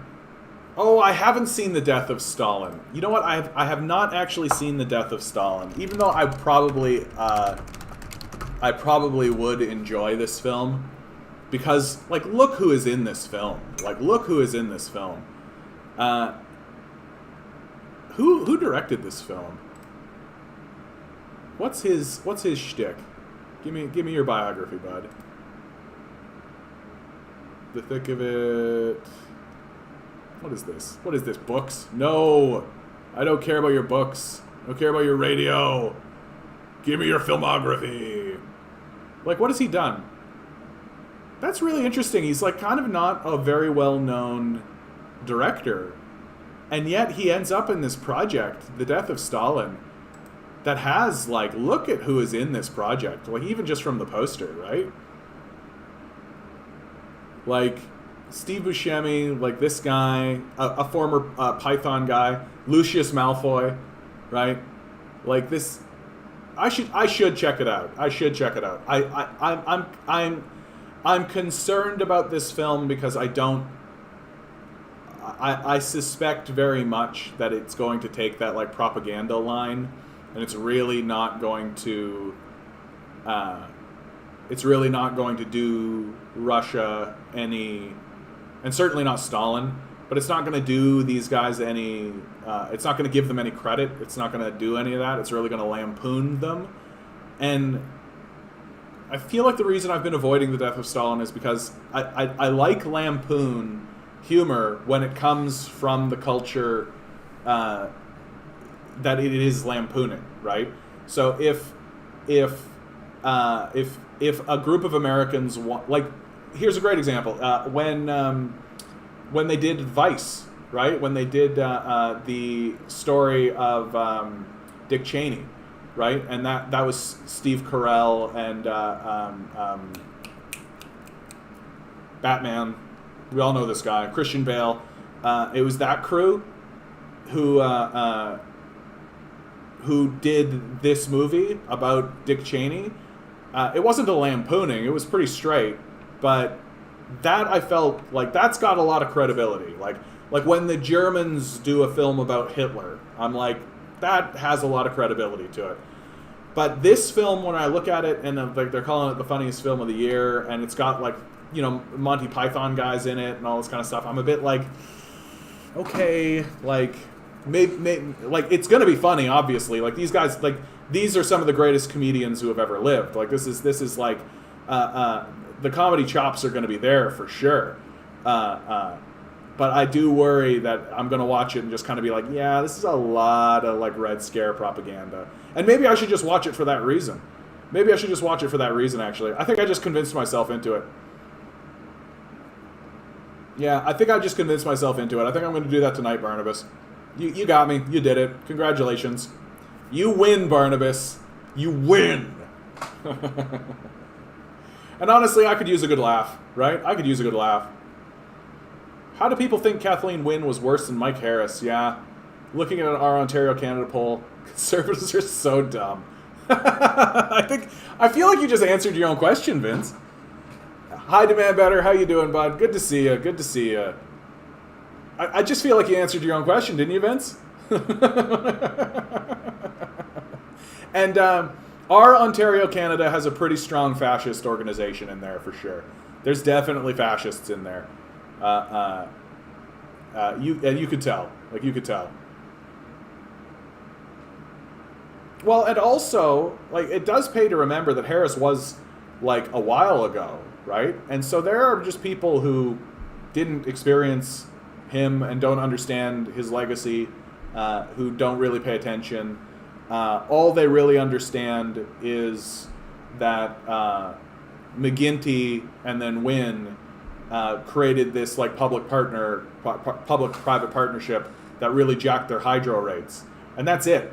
That's as far as they've gotten, right? They're literally just like, I got a bill and it's more expensive than it was before. Kathleen Wynne! Right? They don't think of Mike Harris's, like, the privatization of the 407, the privatization of the long-term care home system, which he sits on the board of directors of. So their grandparents are being directly abused by Mike Harris, right? They don't make these connections because they're not receiving a monthly check that's more expensive because of Kathleen Wynne. Huh? What's this? And then in comes Dougie, and he's like, I'm going to make that cheaper. And they're going, yeah, Dougie's going to make that cheaper. You hear that, everybody? Dougie's going to make that cheaper. Yeah, let's vote for Doug Ford. Right?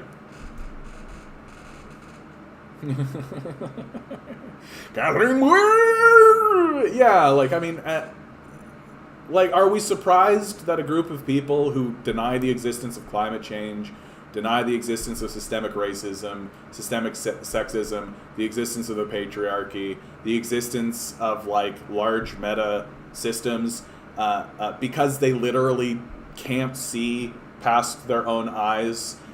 And that don't have even the core imagination to even believe or understand the possibility of systems or other people's lived experiences, that who literally cannot change their mind about whether or not gay people should be permitted to live in the society until they like outright meet somebody who they previously thought wasn't gay and now is gay, and then they're like, well, I guess that's okay, right?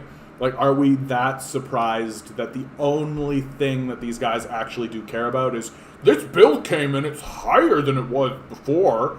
Kathleen Wynne made my bill higher. I don't like that. You're going to make my bill cheaper? Great. Let's get some cheap beer in here, too. Yeah, bucket beer. Yeah. Like, there's very little mystery when it comes to conservatives, right? And let's be really clear on one thing, okay? It's not that they're dumb, okay? Like, that's the thing that I really think that we, because when we are talking about critiquing the society that we, thanks Vince, I appreciate that. That I have training. Let's call it that. So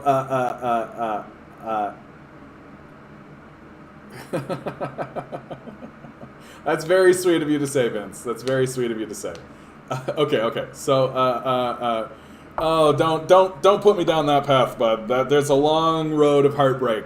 That's a heartbreaking story that I don't care to delve into. So I have been thinking about doing like short films and short skits and things like this because because of the position I'm in. Anyway, when we are critiquing the culture that we live in, we should be specific, and we should get really, really, really. Thank you for your support, Vince. And if you would like to see more of that kind of stuff, my Patreon is in the description. If I was able to actually fund my own projects, I would gladly begin doing that kind of stuff. But that has more to do with you than it does with me, doesn't it? I just always feel like an asshole pitching. I just wish I didn't live in a system of capital. I just wish money wasn't the thing, right? Like, I'm fine if money is a thing. Like, that's fine. I just wish it wasn't the thing, right? Like, it doesn't matter what ideas you have. It doesn't matter what thoughts you have. It doesn't matter any of this kind of stuff. None of that fucking matters. What matters is how much money can you get. And if you can get a bunch of money, you can do what you fucking want. And if you can get no money, you can get nothing. And of course, if you're living in a capitalist society, where all the money is held by the capitalists, and you want to make a piece of art that is anti-capitalist, well, they're never going to fucking fund that, are they? Right? So, it's a catch-22. Like, what can you fucking do? You'll never get the funding to do the thing you want to do, because what you want to do is throw a stone at these capitalists. Not going to happen. Not going to fucking happen. Like, why don't we do a lampoon of David Thompson? Like, why don't we do a lampoon of that fucking guy? Or the Irvings? Or a lampoon of the Galen Weston? Or a lampoon of the Pattisons? Or a lampoon of any of these guys? Because they'll never fucking fund it. You can only get funding for these things after the catastrophe, right? Yeah, I know, right? It's crazy how many normies mention Bob Rae, but not Harris. And Bob Rae, near as I can tell, like, he bankrupted the province. I'm just like, what are you, an idiot? Like, well, yes, but like, how do you bankrupt a province? Like, it's just so, like, absurd. It's so obviously a propaganda line that's so factually untrue. Like, it's so obvious how untrue it is to say that like, Bob Rae bankrupted the province. Like, what are you, fucking moron? So, okay, but, right. It isn't that they are stupid. It's not that they are dumb, right? That a lot of these guys are quite shrewd and clever, in fact. It's that they are unimaginative. That's the problem, right? That we as a culture have denigrated and destroyed imagination so effectively that the only thing we've given these guys permission to hold on to is what comes into their eyes and ears. and that's it. And anything that doesn't exist, like anything further than this cannot exist. That sounds like bullshit. That sounds like nonsense. That sounds like this kind of thing. And so what are the things that we've been sure to jam in front of these guys' faces as often as possible? The Bible, right? The Bible and pro-capitalist propaganda. Those are the two things that we've been sure to jam into these guys' eyes and ears as often and as long as possible, so that if you come at them with a counter-narrative, right, that exists over here, that is outside of their lived experience, right, and outside the propaganda that they've been receiving, because their imagination is so diminished, they can't connect to it. They literally can't connect to it. And in this way, I actually look at conservatives as enormous victims of capital, that they have come to actually love their masters, and they have come to actually adore and worship their owners, that they look at guys like Elon Musk and Jeff Bezos and they go, oh, wow, and they think, if only I could have been that, right? And they and that's where their imagination goes, is down this pro-capitalist, which is well-trodden and well-respected, and everyone acknowledges, yep, that's what it needs to be. But if you start to even ask these guys, hey, can you imagine a world without homelessness, and how would we achieve that? Well, the only thing they're going to say to you is these guys just need to pull themselves up and get a job and work hard, right? Because that's the only line of reasoning that they've been permitted to exist upon. And it's very sad, in my view. Like, it's very sad. But they're not dumb. They're just heavily propagandized and completely unimaginative, which I can't think of a sadder existence, right? That as long as you live in this little bubble on this parcel of land and you do what we say, right? And you do what we say, then you can believe that you're a god king or whatever, right? You can believe that you're this like great, productive, hardworking individual with stature and all of this, and like pump up their ego and convince them that they're like a god man and the head of a household and a king in his kingdom, like that kind of bullshit language, right? That patriarchal nonsense that's just constantly jammed on them, right? Do everything you can to isolate, seclude, keep them separate, and keep them scared of anything outside of that existence, right? And as long as they stay on that land and they grow that food and they do that job and they do what we say, we don't give a fuck what they think. It's a very sad and lonely existence. One that I feel does result in a lot of sadness and misery for these people. A lot of sadness and misery.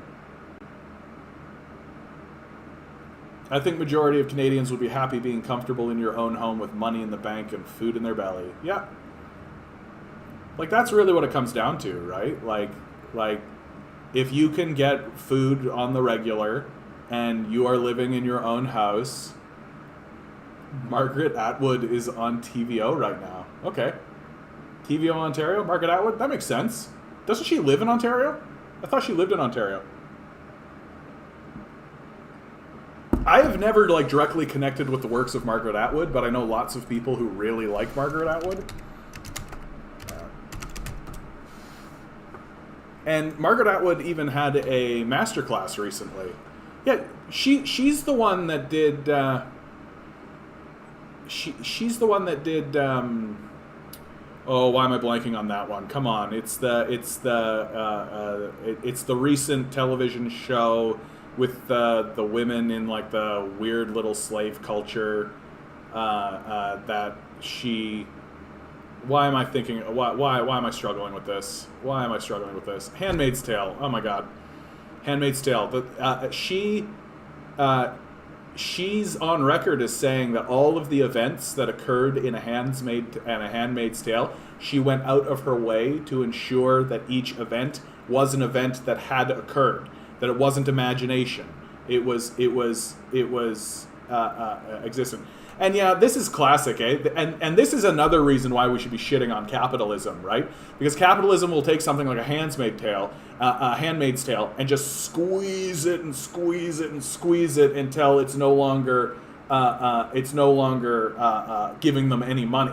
And they don't care if it's good or bad. They just care if you watch it, right? So they'll just squeeze it out and just kill it, in order to lengthen it out so that they can get more out of it. When a society that wasn't so hell-bent on money worship would be like, okay, so Handmaid's Tale, we made the story, it's well told, off we go. The most heartbreaking moment I've had with a film and television was Stephen King's Under the Dome. If you don't know Stephen King's Under the Dome, I highly advise going and reading this book. I was literally like going on a flight somewhere, and so I popped into the library, and there was like a new releases table, and on it was Stephen King's Under the Dome. It's like this thick, and I didn't know anything about it. I didn't know a single thing, and I grabbed it, and I was just like, sure, Stephen King, reliable, and it was amazing. It was an amazing piece of literature. Stephen King, in my view, is pretty hit or miss. Like he did a JFK book that I just didn't like. I just didn't connect with it at all. But that's okay because he's so prolific. He's just constantly making stuff that Stephen King would be like, yeah, okay, so you didn't like that one, that's fine. What about this one, right? And so you just love it. It's a solo book. It's its own book. And so when it was announced that they were going to do a series of it, I was hype. I was just like, this is great. This is going to be a wonderful, wonderful story. And the first 6 episodes were shot for shot, line for line, the book. It was just like, that happened and that. I'm just like, yes. And the casting was so good, and it was just so tight. And it was so obvious that they were setting it up to be a really amazing, compact, tight-told miniseries. And then episode 7 landed, and they diverged from the story, and they did it explicitly to turn their miniseries into a 3-season-long show that sucked ass. That was terrible, hackney bullshit that wouldn't have made it as like a Netflix show. That the only reason the momentum carried through is that the first 6 episodes were so amazing because they were from the book, and it had Stephen King's name on it. So they just kind of kept making it, and people just kept watching this schlocky, horrible shit bullshit that they made to replace this masterpiece of art that this show should have and could have been. And so it was just capitalism grabbing a hold of art and just going, no, squeeze it to death. So the most heartbreaking moment I have had in the last 10 years with a piece of work. And it has actually scarred me. Like, I just don't... well, Lost was a different sort of thing. Lost was always schlocky. Oh yeah, BoJack for sure. BoJack was like, they canceled it instead. You're exactly right. Like, it started to go down the road of anti-capitalism, and I think that they saw that pretty quickly and were just like, nah, we see the logical conclusions here. We don't need to be dealing with a highly popular anti-capitalist piece of art, so we'll just get rid of it. And the artist himself, like the guy that was running that show, the guy that was running BoJack, he knew. He said it pretty explicitly. He was just like, yeah, I started putting a lot of anti-capitalist stuff, and so they canceled it. And and this speaks to exactly what I'm saying previously with like, you know, I'd love to create my own stuff, and watching Bo Burnham's Inside was actually quite inspiring in this regard, because like everything Bo Burnham did in that show, in that special, I could do, right? That the limiting factor is not actually money, it is actually just imagination, and that shift in my perception is sort of beginning to make me think like, well, why don't I just write something, and why don't I just make something, and why don't I just do something, right? And of course Netflix is corrupt. They're capitalists, right? Like, and again, it just speaks back to what I was saying before, right? Capitalists will never fund anti-capitalist art until it is finally the last thing that will make them money, right? Until they literally cannot create anything else that will make money for them, they will never fund that. But they will eventually fund it once the populace refuses to consume anything else, right? Once the populace refuses to acknowledge that pro-capitalist propaganda is worth their time. Like, but right now, like, we're still stuck in consuming like bullshit like the Avengers and Marvel trash, right? Like this Marvel trash. Like, is there any other signifier that we are just a culture of children than the fact that we're still stuck on comic books? Like, I was reading this shit when I was 12, right? Like, I read like The Dark Knight Returns and Watchmen and like all this stuff when I was a teenager, right? And we're still fucking watching this shit. We're still consuming this stuff. I'm 38. Like, can we move on? Can we move on? Like, this is great if you're 15. Like, this is great if you're a little kid, right? Can we fucking move on? No, we need another Avengers movie. We need another fucking Marvel movie. We can't fund anything that's like introspective or a character study or a study of like the system that we live in. We can't actually engage in fucking art at all. Oh, fuck me. I do think that Parasite changed things a little bit. Yeah, Mr. Robot also was anti-capitalist. Mr. Robot came out of... Mr. Robot's a different sort of thing. Mr. Robot. Who... Was that in... was that HBO? Where the hell did that happen? USA Network. Because I feel like things do sneak through, right? Things do sneak through. Like Parasite snuck through and then became like this really big thing. Mr. Robot. Yeah, so it's like not like the big networks, right? And Mr. Robot is, while it's critically acclaimed, I don't think it's that well watched. Like, I actually haven't seen Mr. Robot. I should 100% invest in Mr. Robot, because everyone is, and this is what I'm talking about. Like, we are going to start seeing, more of this kind of stuff. But this network is not like the biggest network of all time, right? Like, this isn't like your ABC's MSN or any of this kind of shit, right? Like, this isn't your HBO's, your Netflix, like this is like off on the side.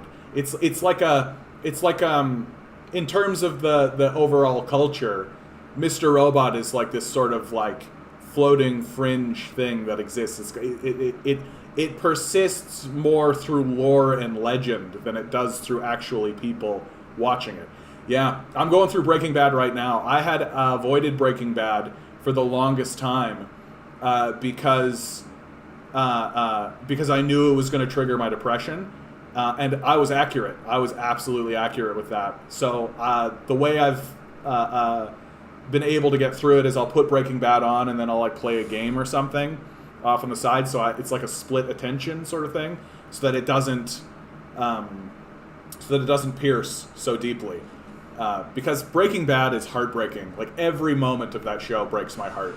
Every moment of that show hurts me in like a fundamental, deep kind of a way. It's like somebody just taking a knife and line by line, scene by scene, just cutting. because Walter White, and I'm not that far through the show, and maybe spoiler alerts, so I'll be on. Like, Walter White is an enormously tragic figure. Like, I'm looking forward to seeing how the series ends, because I'm only at near the end of season 2 now, but already I can see, like, he's an enormously tragic figure, right? Like, and it's been commented on so many times. Like, if Walter White was a Canadian, he'd walk into the room, they'd be like, you've got lung cancer, here's your treatment, it's not going to cost you a thing, right? Well, he probably would have just kept being a fucking teacher, right? Like, he probably would have just kept moving along. He wouldn't have gone down this meth path, right?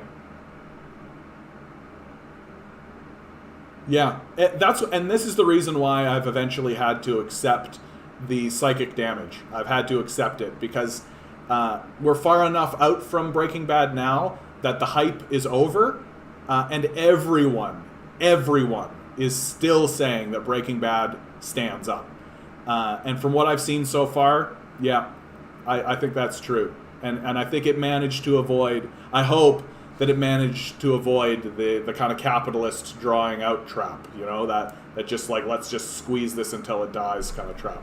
Yeah, exactly. Canadian Breaking Bad. Okay, Doc, thanks for the surgery. Episode 1.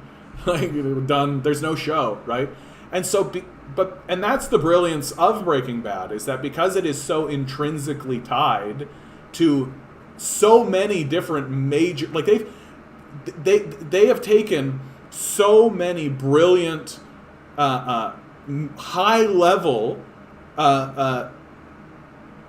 social issues in America and put them into a single show following a single individual in a way that can only be described as masterful, right? Like, they are confronting the illegitimacy of the healthcare system. They are confronting the illegitimacy of the drug war. They are confronting the illegitimacy of the prison system. They're confronting major illegitimate social policies in one show, following this one guy, and they're doing it in a way that is entertaining and watchable and likable. But fuck, does it ever fuck with me? Like, does that show ever mess with me? And I'm actually really glad that I'm saying this right now, because I'm beginning to realize right in this moment that, like, that the viewing of that show is actually the reason why I've been in a depression for this last week. That's what is doing it. And talking about it now is making me realize that, like, maybe I need to be deconstructing that show more than I have been, because I've just sort of been putting it off on the side, and I've just been doing that. But by not actually confronting it and deconstructing it, it's been allowed to weigh heavily on me, more heavily than I think I was admitting.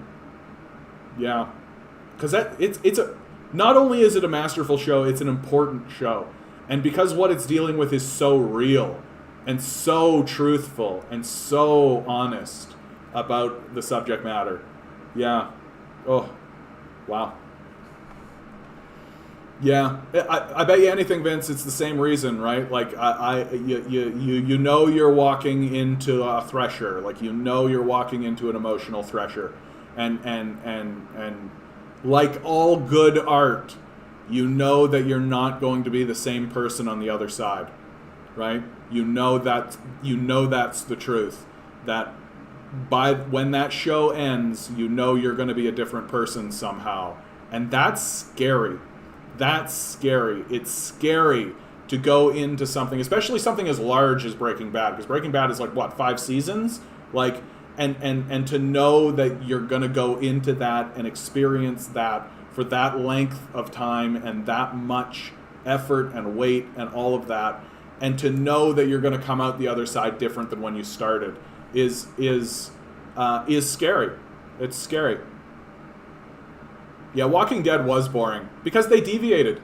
They deviated from the subject matter, right? If they had just shot, and they did, the first couple of episodes were shot for shot from the comic book, but then they couldn't confront the truth that, like, in the comic book, the kid pulls out a gun and starts shooting people. They don't want to see a kid shooting anybody, even though I think that's awesome. Wouldn't that make for awesome television? Like a fucking 10-year-old walking around ganking. Like, yeah, please, thank you. See, and like season 2 was just like, what a dumb faff that was. Shame on our society for the continued criminalization of homelessness. Bellwoods Park should have been left alone. Cops should have focused on other things. Well, I don't think the park should have been left alone. I think we should have just housed these people, right? If what they were doing in that park was sending police officers in there to assist with the relocation of these people in the park to permanent housing, I would be like, fuck yeah. Fuck yeah. But that's not what's happening, right? They're taking these people and they're putting them in temporary housing, which they'll just end up on the street again, so that they can just trickle this problem out, right? They don't want like big moments or big events, right? They're fine with homelessness as long as it's trickled out. And when the homeless start to actually gather and galvanize and create energy and force where you can actually see them, especially when rich people can see them, right? Got to get rid of them. Anti-capitalist shows basically have to be anti-capitalist without saying so directly. And even when they get caught most of the time, but not all the time, as we see with Breaking Bad and Parasite. Yeah. Like, Breaking Bad is not actually explicitly anti-capitalist, right? Even though it's explicitly anti-capitalist. Like, you have to take a really Luddite kind of view to not think, like, yeah, the problem with this show is capitalism, right? Walter White's biggest enemy is capitalism, right? The category of that show is not man versus man, it's man versus nature in a way, right? Or a man versus a force, right? Like, Walter White is struggling with large existential forces, right? And Parasite is a brilliant movie for this as well, like, because you could just watch that movie and think that it's like a family drama, right? Just a drama of a poor family and a rich family, right? Like, but once you actually start to analyze it, it becomes pretty clear. And I mean, the director has outright explicitly stated that this is the case. That he's like, yeah, it gained in popularity because people began to see that it reflected the society that we live in, and that society's name is capitalism, right? Yeah, Joker is a great movie, man. Joker is a great movie. Like, in a lot of ways, Joker makes all of this superhero schlock almost worth it. Like, what a brilliant and timely film, and a brilliant expression of, like, abandonment. That really was what it came down to. Making an origin story for the Joker could have just been schlocky and dumb and just sort of another, like, I fell into a vat of chemicals kind of thing, right? But by focusing on the abandonment of Arthur, that Arthur was abandoned, and dwelling on this idea of, like, what does abandonment do to a person, and especially a person who is suffering from a mental illness. And they handled mental illness so forcefully and so upfront. They were very upfront about the fact that this guy has a mental illness and needs help. Obviously he does. And what does it mean to be a person who needs help with a mental illness in a society that is actively abandoning you, right? And what does that do to a person? And does that mean that we can sympathize with the Joker? Does that mean that we can empathize and feel compassion towards the Joker? And what was so interesting to me with the Joker was that go read the negative reviews of the Joker. Every single negative review I read with the Joker either did not talk about mental illness, or when they did, it was buried in, like, the final paragraphs of the article, and it was like this much, right? That the film confronts the realities of mental illness in a way that I don't see get confronted in our media, And I think that the people who were giving this movie negative reviews simply couldn't handle it. Simply couldn't handle the fact that mental illness is real. It is something that people deal with. And it was easier for them to ignore and deny it. And if you ignore and deny mental illness and the existence of mental illness in a film that is dealing explicitly with mental illness, then yeah, of course you're going to give it a negative review, right? But Joker is a brilliant film. If you've never seen Joker, high level recommend. High level recommend. Joker is the film that's going to stay, right? That when we look back on this era of superhero films, it's one of the ones that's going to stay. That people are going to be like, this is important. You need to see this one.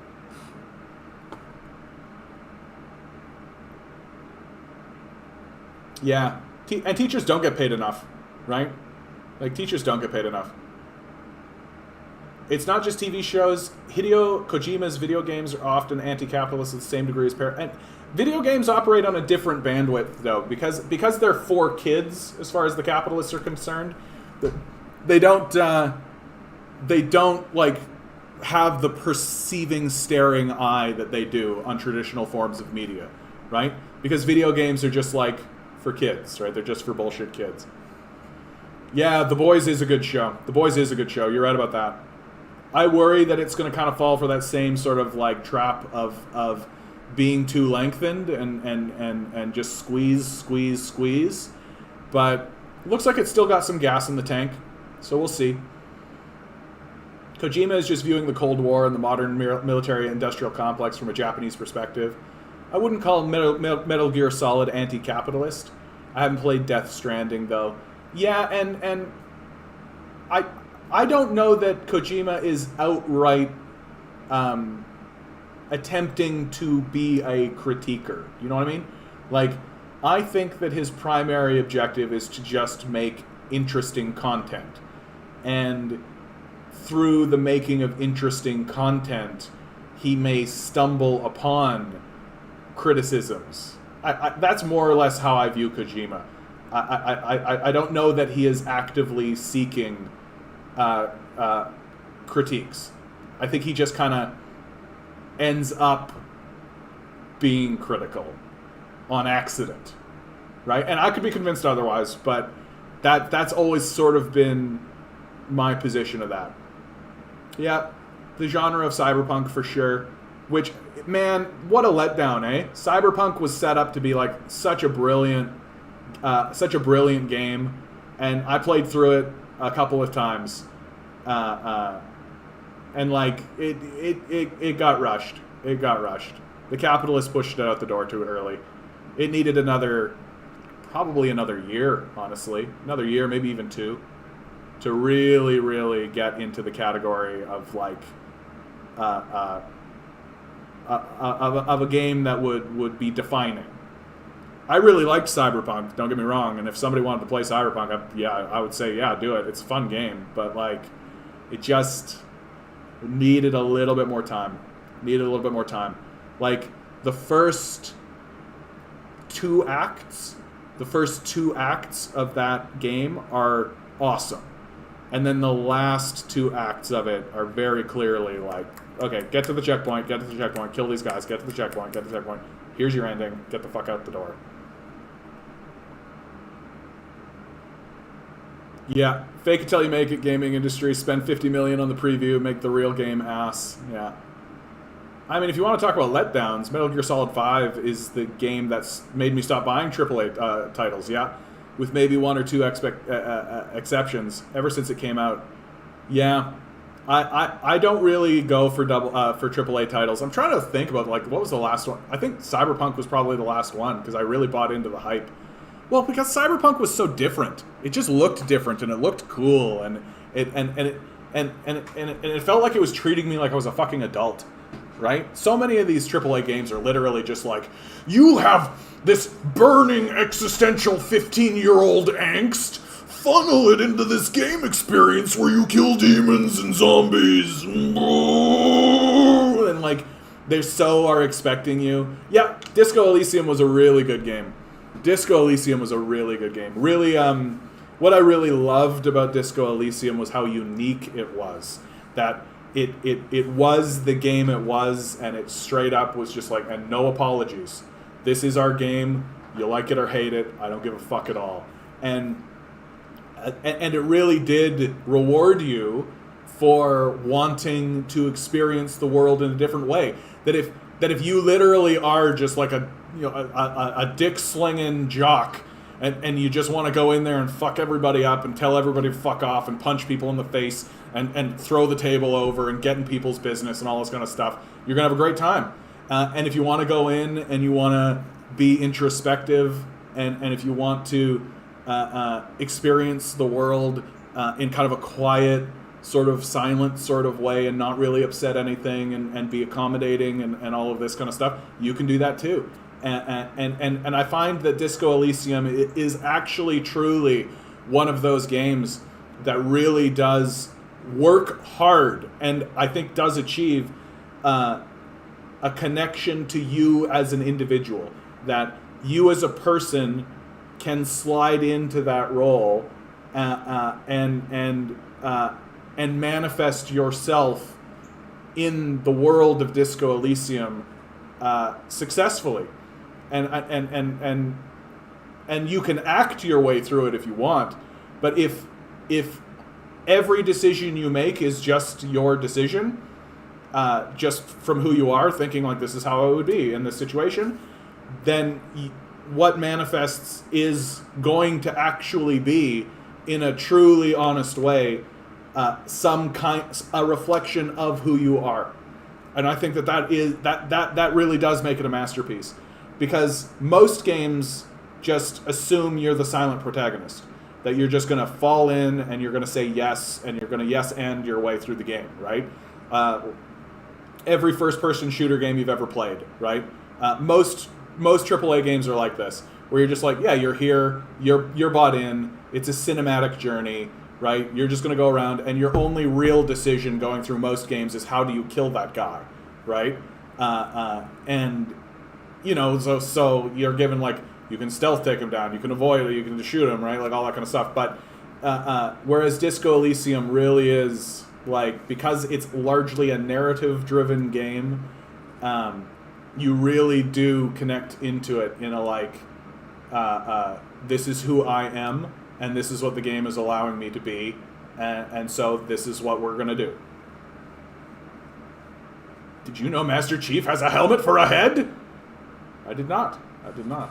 Anyway, that's my glowing review of Disco Elysium. Not having friends enough to care about not buying the next Battlefield easily. Yeah. And it's so annoying what they're doing with the Battlefield series. Like, they're releasing new ones every year, trying to turn it into like the sports games, how the sports games release like a new one every single year. It's so obvious. Like, it's such an obvious grift. They might as well just put a subscription fee on their game. Like, just put a subscription fee on your game, right? Well, Barnabas, you keep trying to get people into RuneScape, right? Like, that's your shtick. You could probably do like a Marxist clan in RuneScape, couldn't you? Oh, that was a nice way to end the chat. That was good to have a nice conversation about art, and I mean, my background is theater, right? So it's good to talk about that. Yeah, pay to open the icon. Exactly. Yeah. I hope you guys are doing really well out there. I hope everything is going well. I hope you're having a fun time. I hope you're trying to connect to the world around you and make friends. Just trying to enjoy yourself for even a moment. It's sort of odd to me that I'm spending time am I enjoying Breaking Bad?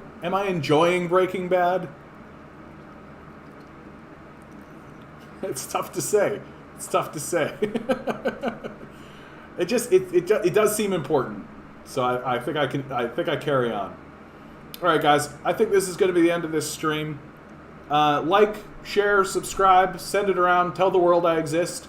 If you've got $1 jangle around your pocket, think about giving it my way. Patreon's in the description, all that kind of stuff. Good luck. We're going to need it.